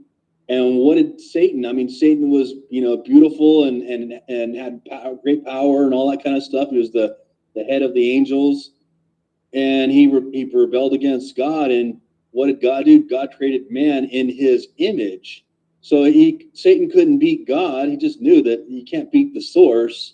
And so he went and attacked the very thing that reminded him of the source, which is us. And the sooner you realize that, then the sooner you realize that this is why they would like to wipe as many of us off the earth as they can, enslave us all, and you know, make themselves fat and rich and whatever. But they want that power, they want that control, and they want that money. You know, for whatever brief moment of time that they have, they don't care how they get it. They don't care who they got to knock off to get it. You know, they don't care who gets sick or whatever. It's just it's a sad state, and you know, it sucks that we even got to talk about those things. But look around you, look at the news, not just here in America, but around the world, and you'll see it. You'll start to see this stuff. Yeah, you have to. You just have to look. Yeah, it's all about like the willingness to look and to take the time to look and to understand, like, oh, a little bit of what these guys saying is true, and it's, you know, it's scary stuff, of course. We don't want to, you know, here. I don't know if you saw this one, Moneymaker. I'm gonna screen share something from my live rant where I was willing to risk looking crazy. Let's see, where is it? I don't know. Did you see that rant I did? I'm not sure which one you're talking about. I feel like you would enjoy it. Yeah, I feel like I always do, man, because you go all out on them sometimes, and I think it's hilarious. But at the same time, it's hilarious for me, but for them, it's so true, and like you're saying it right to their face, and they're looking at you like a deer in the headlights, man. Like they don't know what just hit them. Oh yeah, I think most people called it for what it was. They weren't expecting that, because they had watched my commentary on their channel, but they weren't expecting this guy that I'm about to screen share with you here. Like cows, real estate, commercial real estate, businesses, they're going to tokenize you. They're going to tokenize your family. They're going to tokenize your social security number. They're going to tokenize everything about you. And that's the whole point. And as a result of that, pulling all that liquidity, pouring it on top of what did Larry Fink say? What did Larry Fink say? The CEO of BlackRock, the most powerful man in the world, the most powerful man of the financial institution in the world, in that realm. I'm listening to it. Hold on. Oh, okay. He said, we intend to tokenize the entire world, onto one ledger.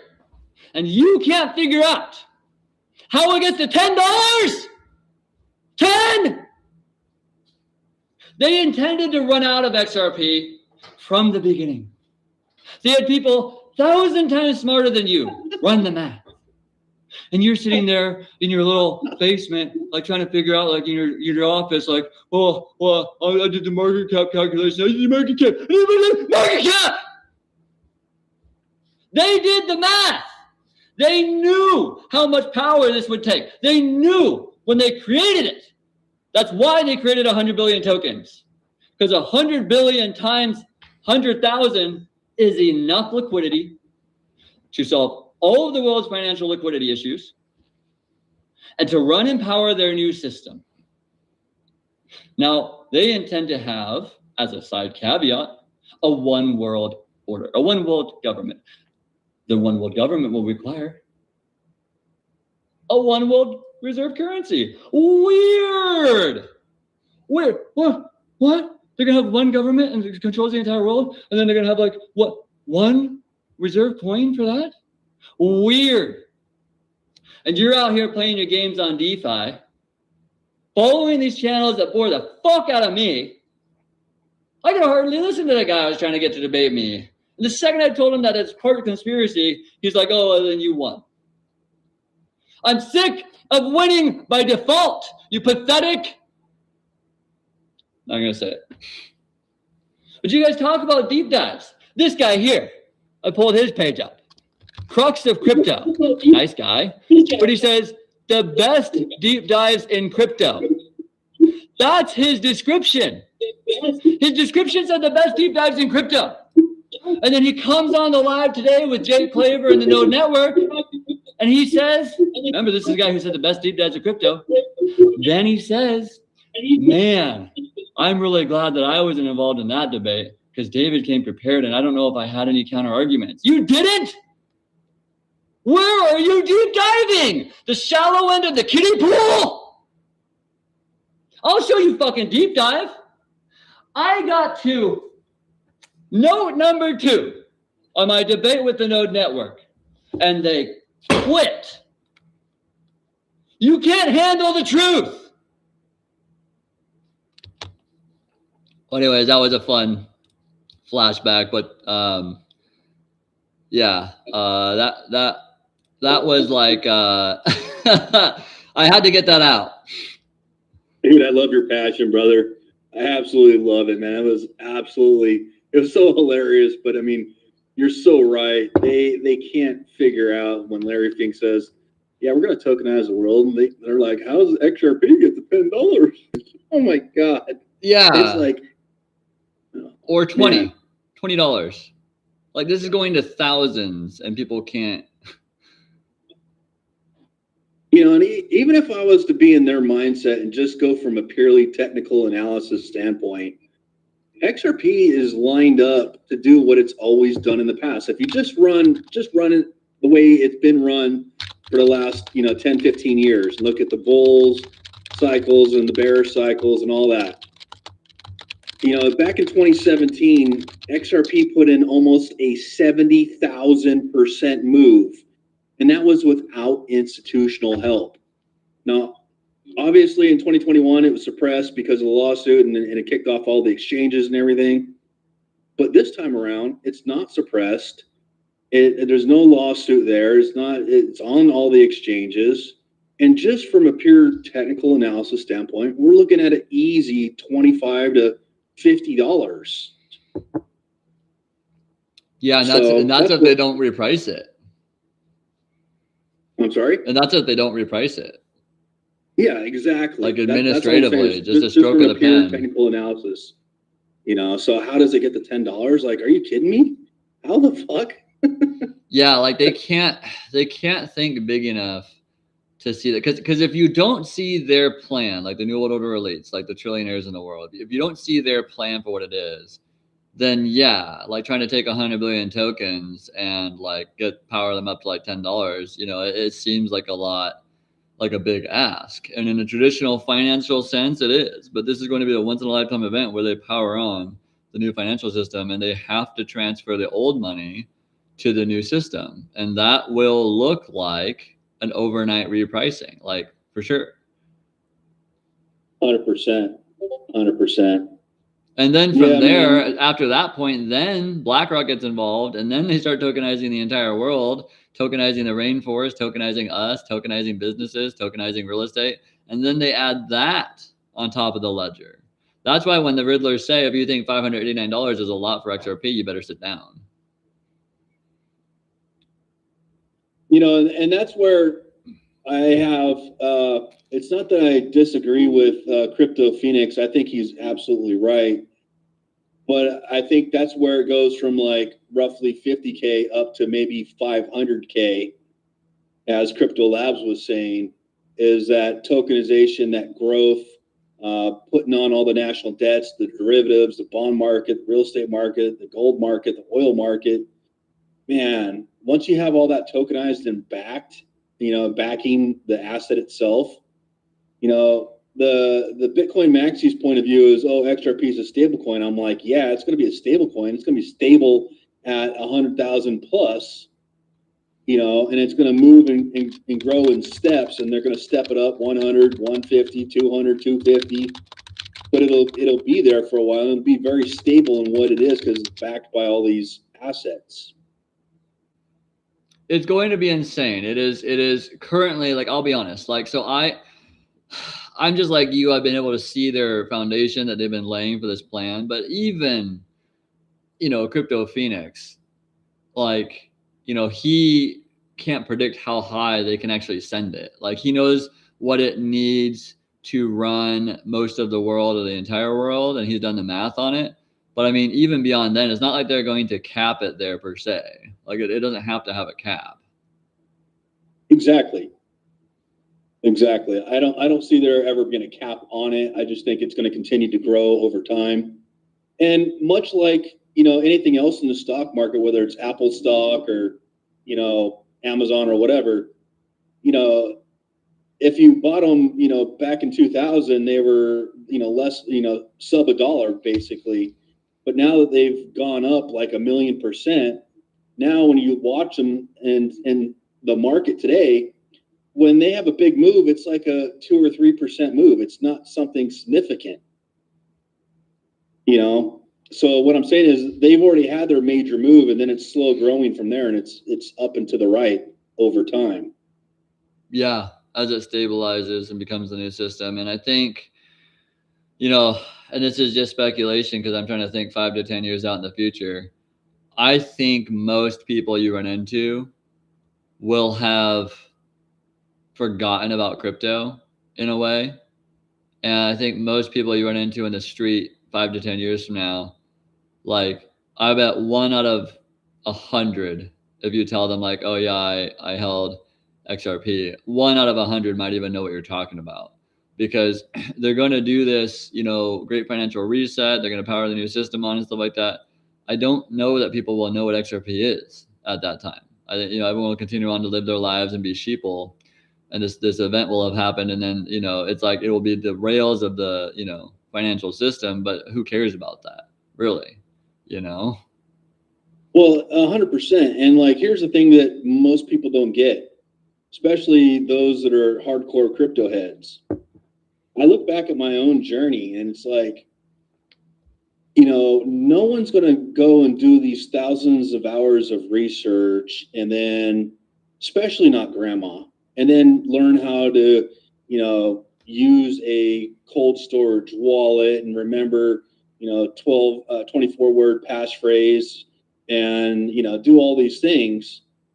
They're going to make it so easy to live your life the way you've been living it that you're not even going to know that it's being used on the back end every time you swipe your debit card or your credit card or tap your phone or whatever. That's where they're going with it. And the reason why Ripple's not, on the node network's front list of the trifecta is that, they're not targeting retail. They're not pushing it to retail. They're pushing it to institutions. If they just got like Facebook, Meta, which is Meta, and Apple, Microsoft, just those 3 right there, to onboard their customers. They all have wallets. X, you could throw X in their Twitter. You get those companies to onboard their customers and give them wallets and stuff like that. You've covered the whole entire earth pretty much from there. Yeah. So they don't need to go and push it to the entire earth. They just need to push it to 4 or 5 companies, maybe 10 companies total, and they've got the earth covered. Yeah, and I think that is the scope that the node network, they either refuse to see, or they're paid to not see, or to act like they don't see it. And I went on to their conspiracy channel after the node network, and on the conspiracy channel, I was talking with 2 different guys. They were the same people from the node network, but they were 2 different people in that channel, which almost gave me this kind of weird vibe that they could be faking it on the node network to at least some degree. Well, I've known David now since April of 2024. Yeah, I think it's April 2024. I don't know. Anyway, it's been a while, and I was learning DeFi from him, and I've been talking to him since that day that I met him about XRP and trying to get through, and he comes back with clownish answers. they're absolutely buffoonish. What about this? What about that? Oh, it's a scam. Oh, it's going to zero. And it's like, dude, how do you not see this? And I think he's one of those early Bitcoin maxis that drank the Kool-Aid and believe that Bitcoin is the one. I mean, he'll even respond to some of my texts with, it's the way, the truth, and the life. I'm like, no, dude, that's Jesus, not Bitcoin. Okay. So missed it by that much. You know, I'm sorry, what? Missed it by that much. Yeah, you're off just a little bit, which is a mile. Yeah, the understatement. I've got to say this. This has been one of the funnest lives we've done because, like, you know, there is definitely one thing where, like, you know, like last night I went for 4 hours and I was answering questions and talking to the comments, and I had the best time of my life. But it is also one other thing to like come on here and get to meet the man, the myth, the legend, MoneyMakerXRP, and have him on the live and get to experience that is like I'm not kidding. Like when I saw you pop up in the video, I got so excited. I felt like a kid in a candy store or something like that. Well, hey man, I felt last night kind of like you felt when the Node Network quit on you after about an hour. I was like, what? That's it? That was, are you kidding me? That was everyone's reaction, and the comments on my page, like on my live stream, started to light up. There was like tens and tens and tens of comments that came in, like they quit, he won, they destroyed him, like we destroyed them, like they fucking gave up, they couldn't take anymore. Like, and it really did feel that way. I want to believe it's that way. It was insane. No, I absolutely, I think that way too. They wanted to shut you down before you even got going because they had no answer for what you had already had said. They were just nodding their heads and like, oh fuck, what did we just run into? Yeah. Who did we actually like? They got deceived by the amount of subscribers I have. Like they didn't know that they were going up against somebody, you know, that does deep dives, and that I wasn't gonna bring them the daily volume from the XRP ledger. Oh yeah. No, I know. It's, you know, it was the same thing when Mickle and with Jake came on there. It's like all of a sudden the views on that went 10x. Yeah. Know, because they're only pulling, you know, 50 to 70 views, everything that they put out. But if you notice, everything they put out, man, it's like XRP is living literally rent free in their heads because they cannot put out one short or one video without talking about XRP. I think it's because like you said, like I've seen on their channel, like for whatever reason, whether they're like they talk too slow, they're boring, I don't know what, they tend to like not get a ton of views on their lives. Like, dude, like my live, I've had random casual lives get to like 900 views, and I'm like, who's watching that one? Like there was lives where I was like, that wasn't even that interesting to me. Not that it wasn't interesting, but it like wasn't like a really like heavy hitting live. And there's like 900 people that watch it. I'm like, where are these people from? Like, and then you go onto their channel, I'm just like, they get like 64 views, and I'm like, they have 9,000 subscribers. Like, what are those subscribers doing? Like, are they just not interested anymore? Did they subscribe and forget? Like, what the hell is that? There's not really a community they have over there. Yeah, and I know a few people that worked with Dave back when he was at the UIG Underdog Investment Group, and every single one I talked to said no one likes him, no one wants to work with him.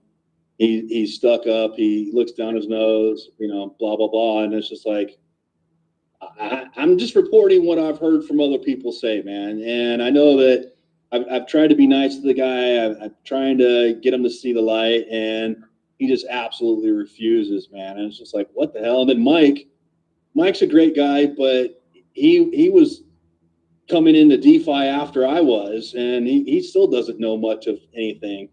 So, I mean, I get it. He's been there. He's like your average Joe, just trying to, you know, make some money off of it, and hasn't gone deep into the rabbit holes of the, you know, the one world order and all that kind of stuff. But so he doesn't see it for what it really is. He just sees it as a vehicle to make a little bit of money off of, which he did, and good for him. But you know, now he's starting to listen to David's bullshit. Now he's like, oh, well, I can't buy XRP now. I got to invest in Arrow and Ethereum. And, you know, like, dude, you don't get it. Vitalik was David Schwartz's coffee boy. You You know, That's insane. You know, videos. There's a video of Vitalik literally in his own words saying, Ethereum is not the internet of value. Ripple is. I mean, that's quote verbatim. And for him to recognize that, and for Justin Sun, who created Tron, to make another spinoff of Ripple, you know, the Ripple of Asia, so to speak, you know, I'm just looking at these guys. I'm saying, how do you not see this? These were the earliest developers. These are the true OGs in the space. They literally built the things that we're talking about right now. And for you guys not to recognize their own words, even in the emails of Satoshi, Saint Satoshi himself, when asked about Ripple, he goes, Ripple's the only one. It's very interesting. It's the only one that's doing something with trust, you know, being decentralized and whatnot. And Saint Satoshi himself said that in the emails back and forth to, I think it was Mike Hearn or maybe Adam Black or something like that. But the emails are there, and I've presented those emails to Dave, and he just, whatever, and then doesn't look into it any further. I just, while you're on here, Moneymaker, I thought it'd be kind of fun if I live streamed the 2 or 3 minutes where Mike says his famous line, "I gots to go." So I'm putting that up for fun, because I think that was something worth like rewatching, just because like the comments get lit up on the right and you can see it, like 100 comments come in, just like people like, did they really just fucking quit? Myself, I'm letting you guys know this is all fucking pre-planned, and everything else is just a fucking joke. You're done. So when you guys go on a debate, Mikkel's going head to head and toe to toe with you guys about like the facts and about crypto and about this ledger. None of that fucking matters. I got to go. Actually, I don't really think he was, but maybe that's a discussion for another day. I want to hear from you, Easy XRPs. You know, I really do appreciate you coming on and being fired up. This has been fun. Great. I knew it'd be fun. This has been fun. This has been fun, man. Again, so you think that Bitcoin is equivalent to the false money, like that jewel in the cave that we're not supposed to touch? Like, what is Bitcoin to you? It's the fakery. It's not real. Like, why should we not buy Bitcoin? So let me put it this way. Bitcoin, if it was what they told you it was just about the coolest project on the planet. If it was what they told you it was just about it. I've told people, and I think I need to tell you guys this, because I think this will help you guys understand my perspective. I don't give a fuck about XRP. If it was Ethereum, if it was Solana, if it was XLM, if it was fucking HBAR, if it was Flare, which I know David hates, if it was like something else, if it was Canton, I'd be the first person to tell you. I'd just scream it from the rooftops. I'm like, well, guess what, guys? Fuck XRP, fuck Ripple. They don't fucking matter. They're not New World Order elitists, like, you know, pre-planned fall guys. Like, you know, it's Canton. I would tell you if there was going to be another ledger. And everything you've said about Canton is true. Everything you said about Canton is correct. Everything you said about Canton is good. It's bullish. It's awesome stuff. And yeah, they have some flaws. Every company has some flaws. But here's what I'm going to tell you. XRP was created in the 80s. Went through the 90s. What is and then Ripple Communications got converted to Ripple Labs. They took Ripple Labs, they took Brad Garlinghouse, they set them aside. The New World Order elites had a conversation with them. They sat there and they said, hey, look, Brad, we know you got charisma. We know you went to Harvard. We know all this stuff. Like, you know, we know like you are a good front-facing CEO for this business. We know you can get this done. Look at him acting tired. They hired Brad Garlinghouse to take over Ripple and to take Ripple public. Well, even though it's not gone public yet, IPO. They aimed at a forward-facing company. Why? They need this to look as natural as possible. If they were to just come out like 5 years ago and they were to say like, oh, Mike, David, Jeff, you know, we have this, like the New World Order elites reveal themselves, like, you know, we have this new digital ledger system and we're going to build it into this universal basic income, of which we'll be able to give you 5,000 credits a month. And at the end of each month, they expire. We'll put you in these smart cities. We'll get you on this like lab grown meat. We'll get you in here and like, you know, we'll give you carbon credits so you can travel a little bit. And then we'll put you in these autopilot Tesla taxi cabs. And then you will be happy in your smart city. You will own nothing and be happy. You'll be on this universal basic income. What the fuck would Americans do? Rebel. There'd be chaos. The elites are far better benefited by us not knowing they even fucking exist. They are far more benefited by sitting up there on their giant chairs, their giant honchos, living their perfect lives, having us serve them with different products and services because they have all the money and power in the world. And then they come out and they decide they need a new system. They don't have enough power already. They don't have enough money already. You have people like Elon Musk who already own 5 million XRP. Elon Musk, there was a wallet called Musk, Teal, and Brito that moved 5 million XRP each into Bitstamp 2 months ago. Why? What are they about? It was 2 months ago. 2 months ago, 24 Hours Crypto caught it on the wallet. Why would they move that much XRP, even though it's not a shit ton? Why would they move that much XRP? Brito, Teal, and Musk. Why? To dump it. X money is about to go live. I thought they were going to use Doge for that, which would be hilarious. They'll use both. There was someone that had a conversation with Elon Musk, as a friend of a friend, had a conversation with Elon Musk at dinner. They said, are there any good assets I can buy? He said, XRP and Dogecoin. Now, when you ask Elon Musk on stage and say, Elon Musk, like there was a video of it. You can find the video. It says, Elon Musk, do you think that XRP will be used in the new financial system? And he goes, and you got to remember, Elon Musk is the guy who will say whatever the fuck he wants. Whatever he feels like saying, he will fucking say it. If he loses billions of dollars in stocks, he doesn't fucking care. He will say what's on his mind. But when they asked him about XRP, he says, I, not to say anything for or against XRP, but it'll be used. That's the stuttering bullshit of a new order elitist, ultra powerful elite that cannot talk about XRP. Here we go. Gentlemen, I got to go. I've been doing construction all day, and this is my second live, and I still got a bunch of contractors to call to get stuff lined up for the new build. So I definitely appreciate it. What's that? Are you a builder or are you building something? No, I was telling you before we went live, me, my brother, and my nephew are starting an adventure guide business, and so we bought a second 30-acre property. Well, that was fun. It's hilarious to get to rewatch that event. But yeah, no, definitely. That was just the most eye-opening thing I have ever encountered in my life. That was just the most eye-opening thing I ever encountered. I just look at these two as your average crypto bros. Dave's been in it for a lot longer.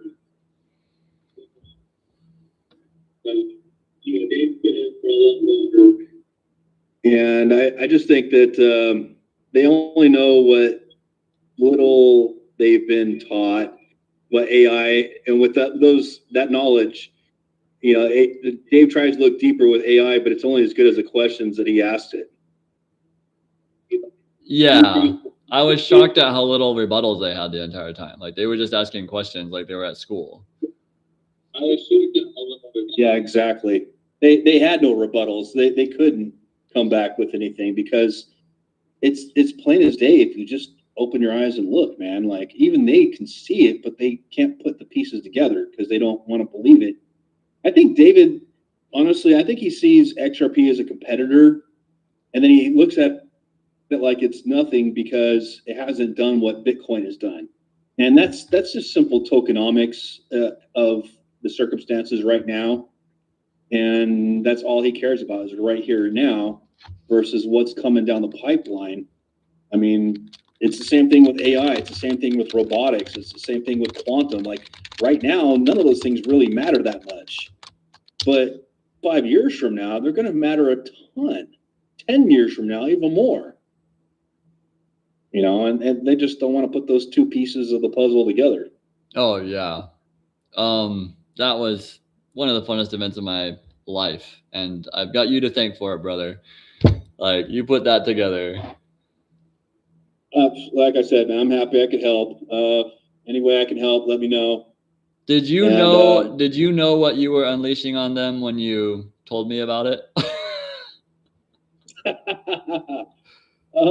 Honestly, no, because I had ran across your channel just a few days or so before I, started jumping into your chat and whatnot. And I caught one video of yours, and I was like, oh, okay. Well, let me add you to my list of people that I listen to, because you were spitting some fire then.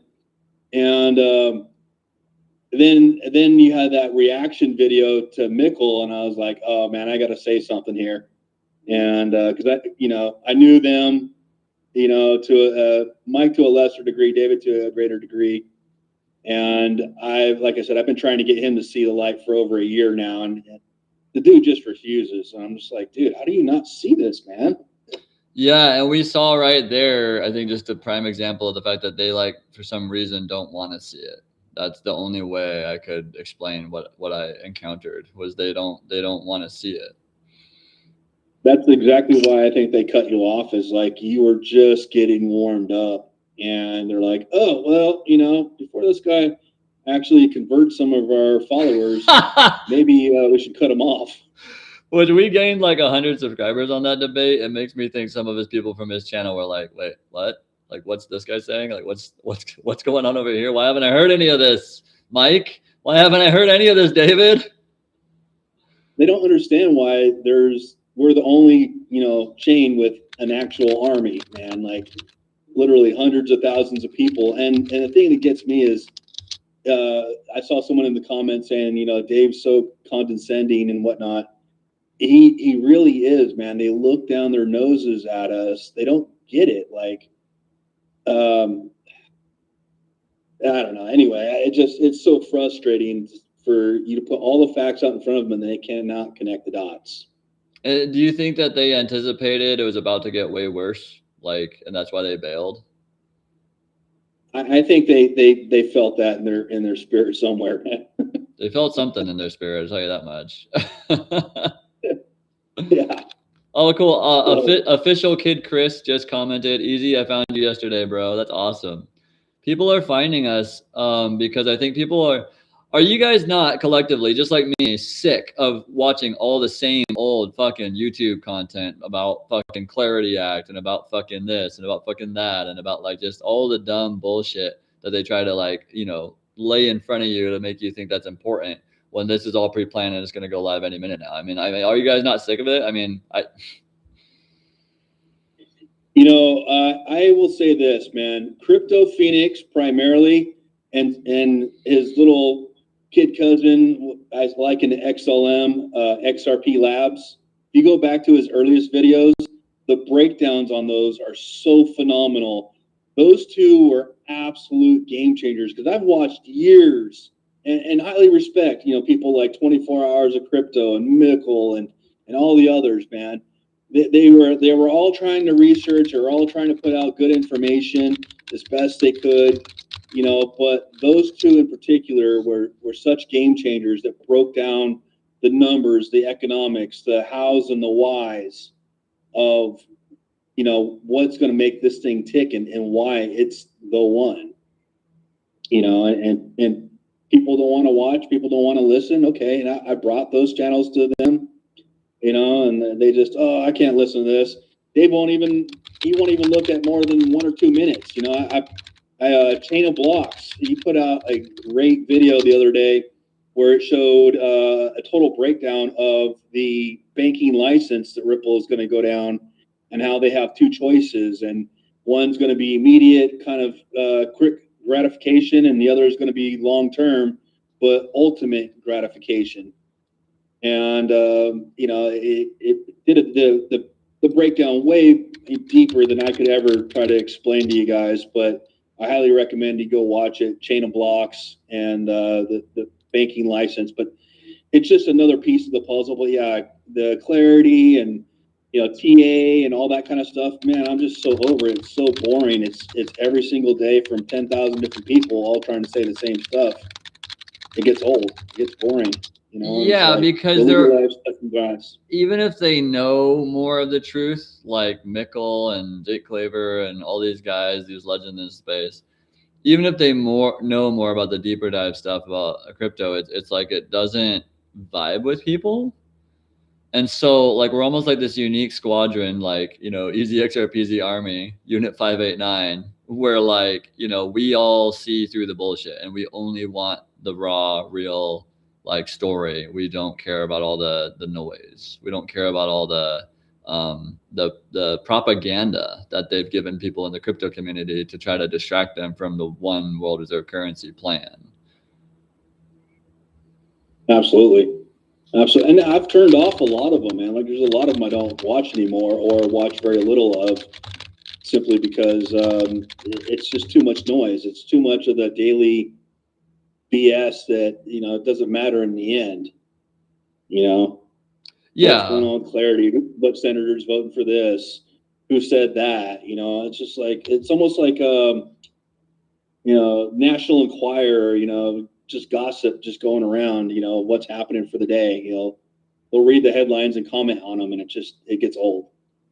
Yeah. And like, so as I'm very selective now when I read, you know, the title of a video, even from some of my favorite people, because I'm like, okay, heard that 1,000 times, heard that 1,000 times, heard that 1,000 times. I just don't care anymore. Like, bring me something new. And that's why I think that people are flocking to this channel, just because it's like, I'm not going to say something unless it matters, period. Like, I'm not going to come out here just try to get clicks and just say like, oh, what do you guys think about this event from the Clarity Act? I'm like, no one fucking cares about the Clarity Act. Burn it. Like, we still have XRP taking off because it's the plan, regardless of what law they pass. 100%. 100%. You know, Jesse over at Apex Crypto, I think he's great. I know Gucci gave him a little shout out there. Maximus, another great researcher. So if you want, you know, the hardcore documents, you know, Smoke Dog over on X, Cyprix, Superior Trading, and if you want TA mixed with, you know, fundamental analysis of the day, if you're into trading and whatnot, he's a great resource for that. You know, there's like you said, there's a bunch of them that are like true legends, but I still think that I've never heard it broken down like Crypto Phoenix and XRP Labs have said on it. And that's where, if you really want to understand it at its deepest levels, that's where you need to go. Yeah, there's probably a dozen actual good crypto channels that actually kind of know the plan. And within that group of channels, half of them know that it's pre-planned. And, you know, it's like, so, you know, whereas I was just shoveling information about crypto for the first 10 months, now I'm like occasionally listening to a video just based on whether or not like I think it's something I could get one gold nugget from and actually enjoy the content. Like, so actually I it might sound kind of dumb, but I actually re-listen to some of my videos sometimes just because there's content that comes out of me just like remembering stuff and then like stuff that I've forgotten about. And so sometimes I listen to it just to stay fresh, but you know, it's hard to find a channel out there that actually will tell you how it is, because most of them are sponsored, most of them are monetized. And so that's the number one reason I have prevented ever wanting to monetize this channel, because it wouldn't ruin the channel, but it would taint it, and it would give people some doubt as to whether or not these crazy outlandish things I'm saying are even true. Yeah, 100%. Well, listen, I gotta get running here, man. I got some things I gotta take care of. Yeah, dude, it was good having you, man.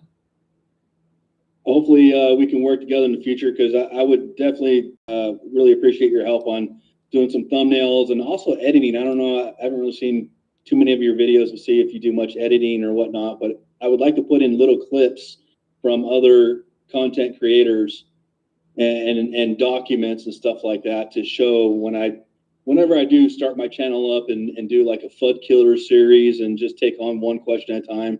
You know, is XRP a scam?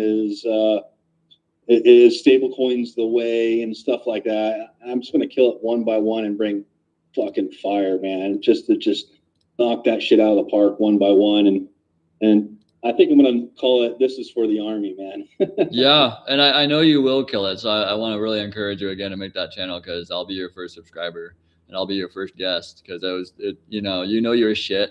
This conversation was very easy and unforced. And I don't know if anyone knows watching this channel, like nothing that we talked about was pre-planned. We just all know all this shit. So it's easy to have those conversations when you're talking with somebody that gets it, and that's all it takes. Yeah, I'll second that. This was 100% freestyle. I was not planning on coming on here today. I didn't know till halfway through the video, the live stream, that I was actually going to be on, only because you sent that link and somehow I figured it out how to use it. So yeah, I'm glad you did, man. Well, thanks for coming on, and yeah, I can't wait to have you on again, brother. Sounds good, brother. All right, take care. All right, guys, take care. All right, so I am going to. That was really fun, guys. That was like a dream of mine to have somebody on the live with me, and I want to have as many people that want to be on the live with me. I want more of that. So yeah, just direct message me or get on the Discord and direct message me. Just let me know if you want to be on the live, because this live is not closed to anyone. This live is for you guys all to have your voice heard and for the conversation to be had. So that was super fun. And I noticed, so I'll take questions now if anyone wants to ask some questions over the next like 5-10 minutes before I take off. Kevin says, my cousin was a business partner in a multi-million-dollar software company with Brad Garlinghouse, and they sold the biz for many millions a bunch of years ago. Brad G left his family to date InstaHoes. Wow. See, there's some inside knowledge there.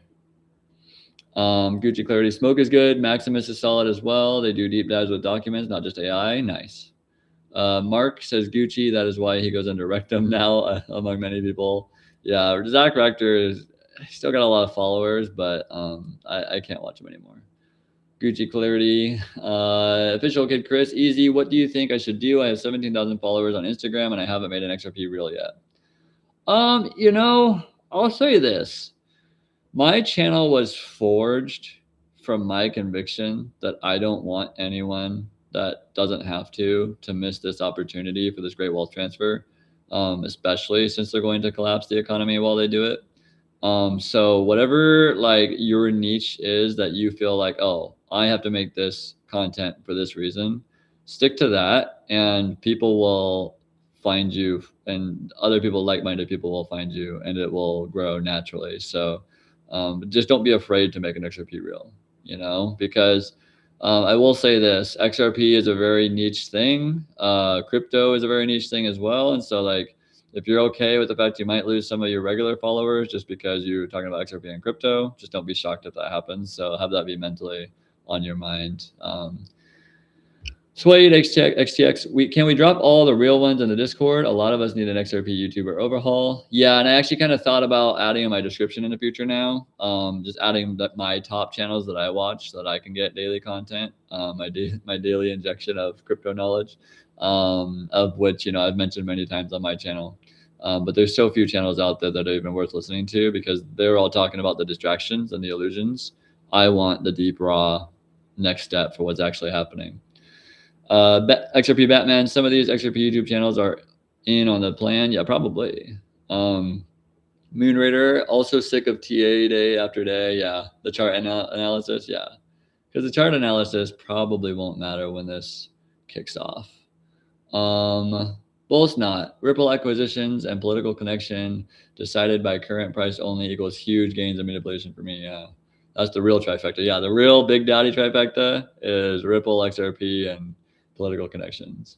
Yeah, boss man, great job, man. You listed a bunch of good channels here. I agree with all of those channels. So yeah, looks like you already did it.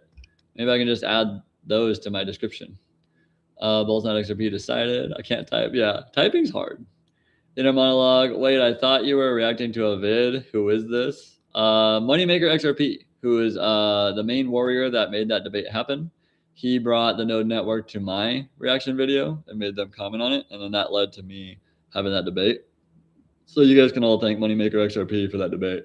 And then, of course, during the debate, the whole time Moneymaker's in there just swinging on them in their live chat, just letting them have it. That's why I wanted to find that video of that crazy robot from Wally, because I think that reminds me of MoneyMakerXRP. I'll find it. Yeah, Bullsnot, drop a link to your channel, man. Because yeah, Bullsnot's just started his journey over again in YouTube, and he knows his stuff, and I love watching his content. And so yeah, you can click on Bullsnot if you're on the computer, and I think you can see his channel too. Moonman 88, if XRP is meant for institutions and will be the new financial system rails, why have they even given retail the opportunity to buy? I'm a bull, by the way.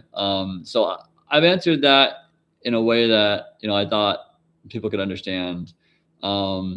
If they were to come out and reveal themselves as the new world order elitist trillionaires, and they hate you, and they were just to say like, oh, we've created this new system over here. It's going to have digital ID, social credit score, Tesla autopilot taxi cabs, 15-minute smart cities, and we're going to push you in there. And then this is the new digital ledger that we're going to tokenize the entire world on, and we're going to put you on the ledger and all this other stuff. If they just came out and said that, it would go very bad for them. They don't even want us to know they exist. And so they knew that the only option was to try to make this event look natural. So they took Ripple, a government branch, put it forward facing to the world as like a public company, and just had them basically go around as theater and just tell institutions and governments the plan. So that's why they had to make it a public ledger, was because they had to slow cook us into this system that they're trying to build. And even though XRP number go up when you hold it, the new system is going to be very different and bad. And so they didn't want to, you know, scare people out of that new system. So they slow cook people into it. And so that's why all this stuff, talking about the Clarity Act and stuff, doesn't matter, because it's all pre-planned. They have the plan to power this thing on. They could power it on today if they want to. They just don't want to, because they want it to look as natural as possible and line it up with their occultic dates and stuff. Yeah, there's some more good content channels there. Great combo. That was a great conversation with MoneyMakerXRP. And for being the first guest on the channel, he did an amazing job. He just gets it. Like, I mean, and I don't want any of you guys to not want to come on a live with me just because you don't think that you'll be like as good as someone else or know as much. I just like to hang out with people. So you could get on here and, just ad lib with me, and it'll be really fun. Cashinade is another one. Yeah, Cashinade's another great channel. They had two. Short answer. Nice job, Conscious. Official Kid Chris, definitely monetize, bro. You deserve it, and combine more XRP with it. Yeah, and I thought of that, but we don't have enough time left for even me to get the channel big enough to where monetizing would even mean anything. And so I made the conscious decision a long time ago, like, let's just make sure no one misses this.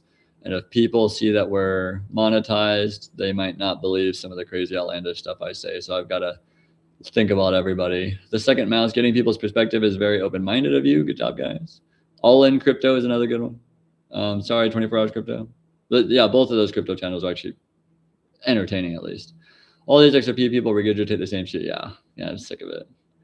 Camila Stevenson, yes, please. Honorary mention to Camila Stevenson. She is a fucking goat. She's a fucking legend, and she gets XRP.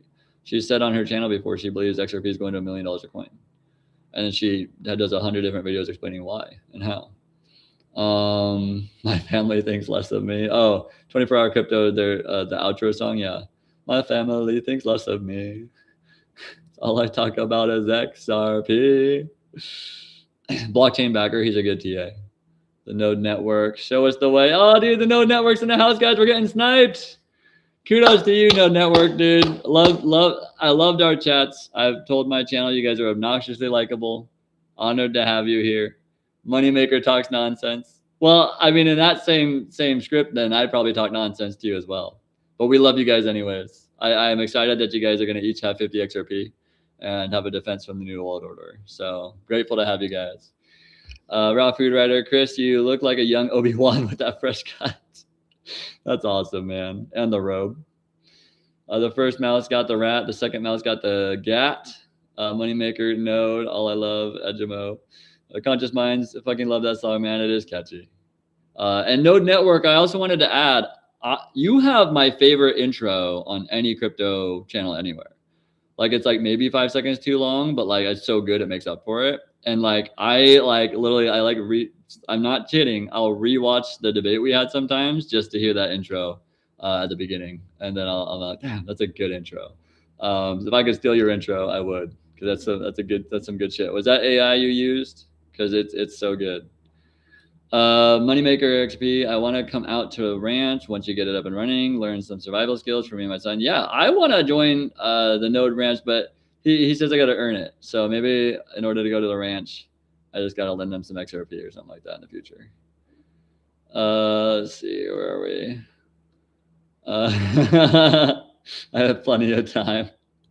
That's awesome, man. The nodes in the chat, yeah. Because I snipe the node chat quite a bit, and I like to give them good fun, and it goes back and forth. It goes both ways. They've grown on me so much I can't even deny it. I love the node network. I watch the node network. Now, do I learn anything from the node network? Yeah, but about XRP, do I learn anything about from the node network? No, but they know their shit about DeFi. So if you guys want to build little, DeFi projects and ignore the New World Order's plan for the world reserve currency, follow them because they do know their shit. Don't get me wrong. Like just because they have a skewed thesis of XRP and can't see it big picture, they just see like the data and the volume, does not mean that they don't know what they're talking about. They do know what they're talking about. And I've confirmed that like 5 times now with my own mind. Just got kicked out of Jake Claver's mastermind for asking about monthly yield results. Very disappointed. That's sad to hear. I wonder if that was one of the moderators or... I'm sorry to hear that, man. Yeah, we all want to root for Jake Claver. So since Ripple basically funded Flare for DeFi purposes for XRP, that's probably going to be huge too. Oh yeah, Flare was one of the original projects connected directly to XRP, according to Kendra Hill. Node troll, all I want to do is just please buy a bag, man. Yeah, we all love you, Node Network. We're all rooting for you. We all want you to hold a couple XRP. All of us, I love you guys. I feel like the chat is contaminated. They're not contaminated. They're just they're tunnel visioned on DeFi. They're tunnel visioned on all these little play projects for retail and completely missing the wealth transfer. The node is turning. They're seeing the plan. I hope so. Yoni Zal, hey brother. My read on Jake Claver is that he knows far more than he alludes. Observing his behavior in the debate with Node, he's consistently smiling, agreeing, and generally polite and compassionate. Yeah, I was actually adding that to my comments when I was on there. That Jake looks like a future trillionaire with his smile. Well, I got to hop off here, guys. Sorry to cut you guys short. And the Node Network, thanks for coming on, man. Always good to have you. And I will say this at the end of the chat. Honestly, I think the Node Network is an obnoxiously likable channel. Obnoxiously likable guys. They know their shit about DeFi. If you want to play those games for retail, they know what they're talking about. And they really do want to help. They disagree with me about XRP. And so that's its own thing. That's its own separate thing. But love the Node Network, guys. Well, love you all. Let's be part of this great wealth transfer. Even you, Mike, or David. I don't know which one of you is typing from the Node Network channel. I know you're both on there. But I love you guys. And see you on the next one.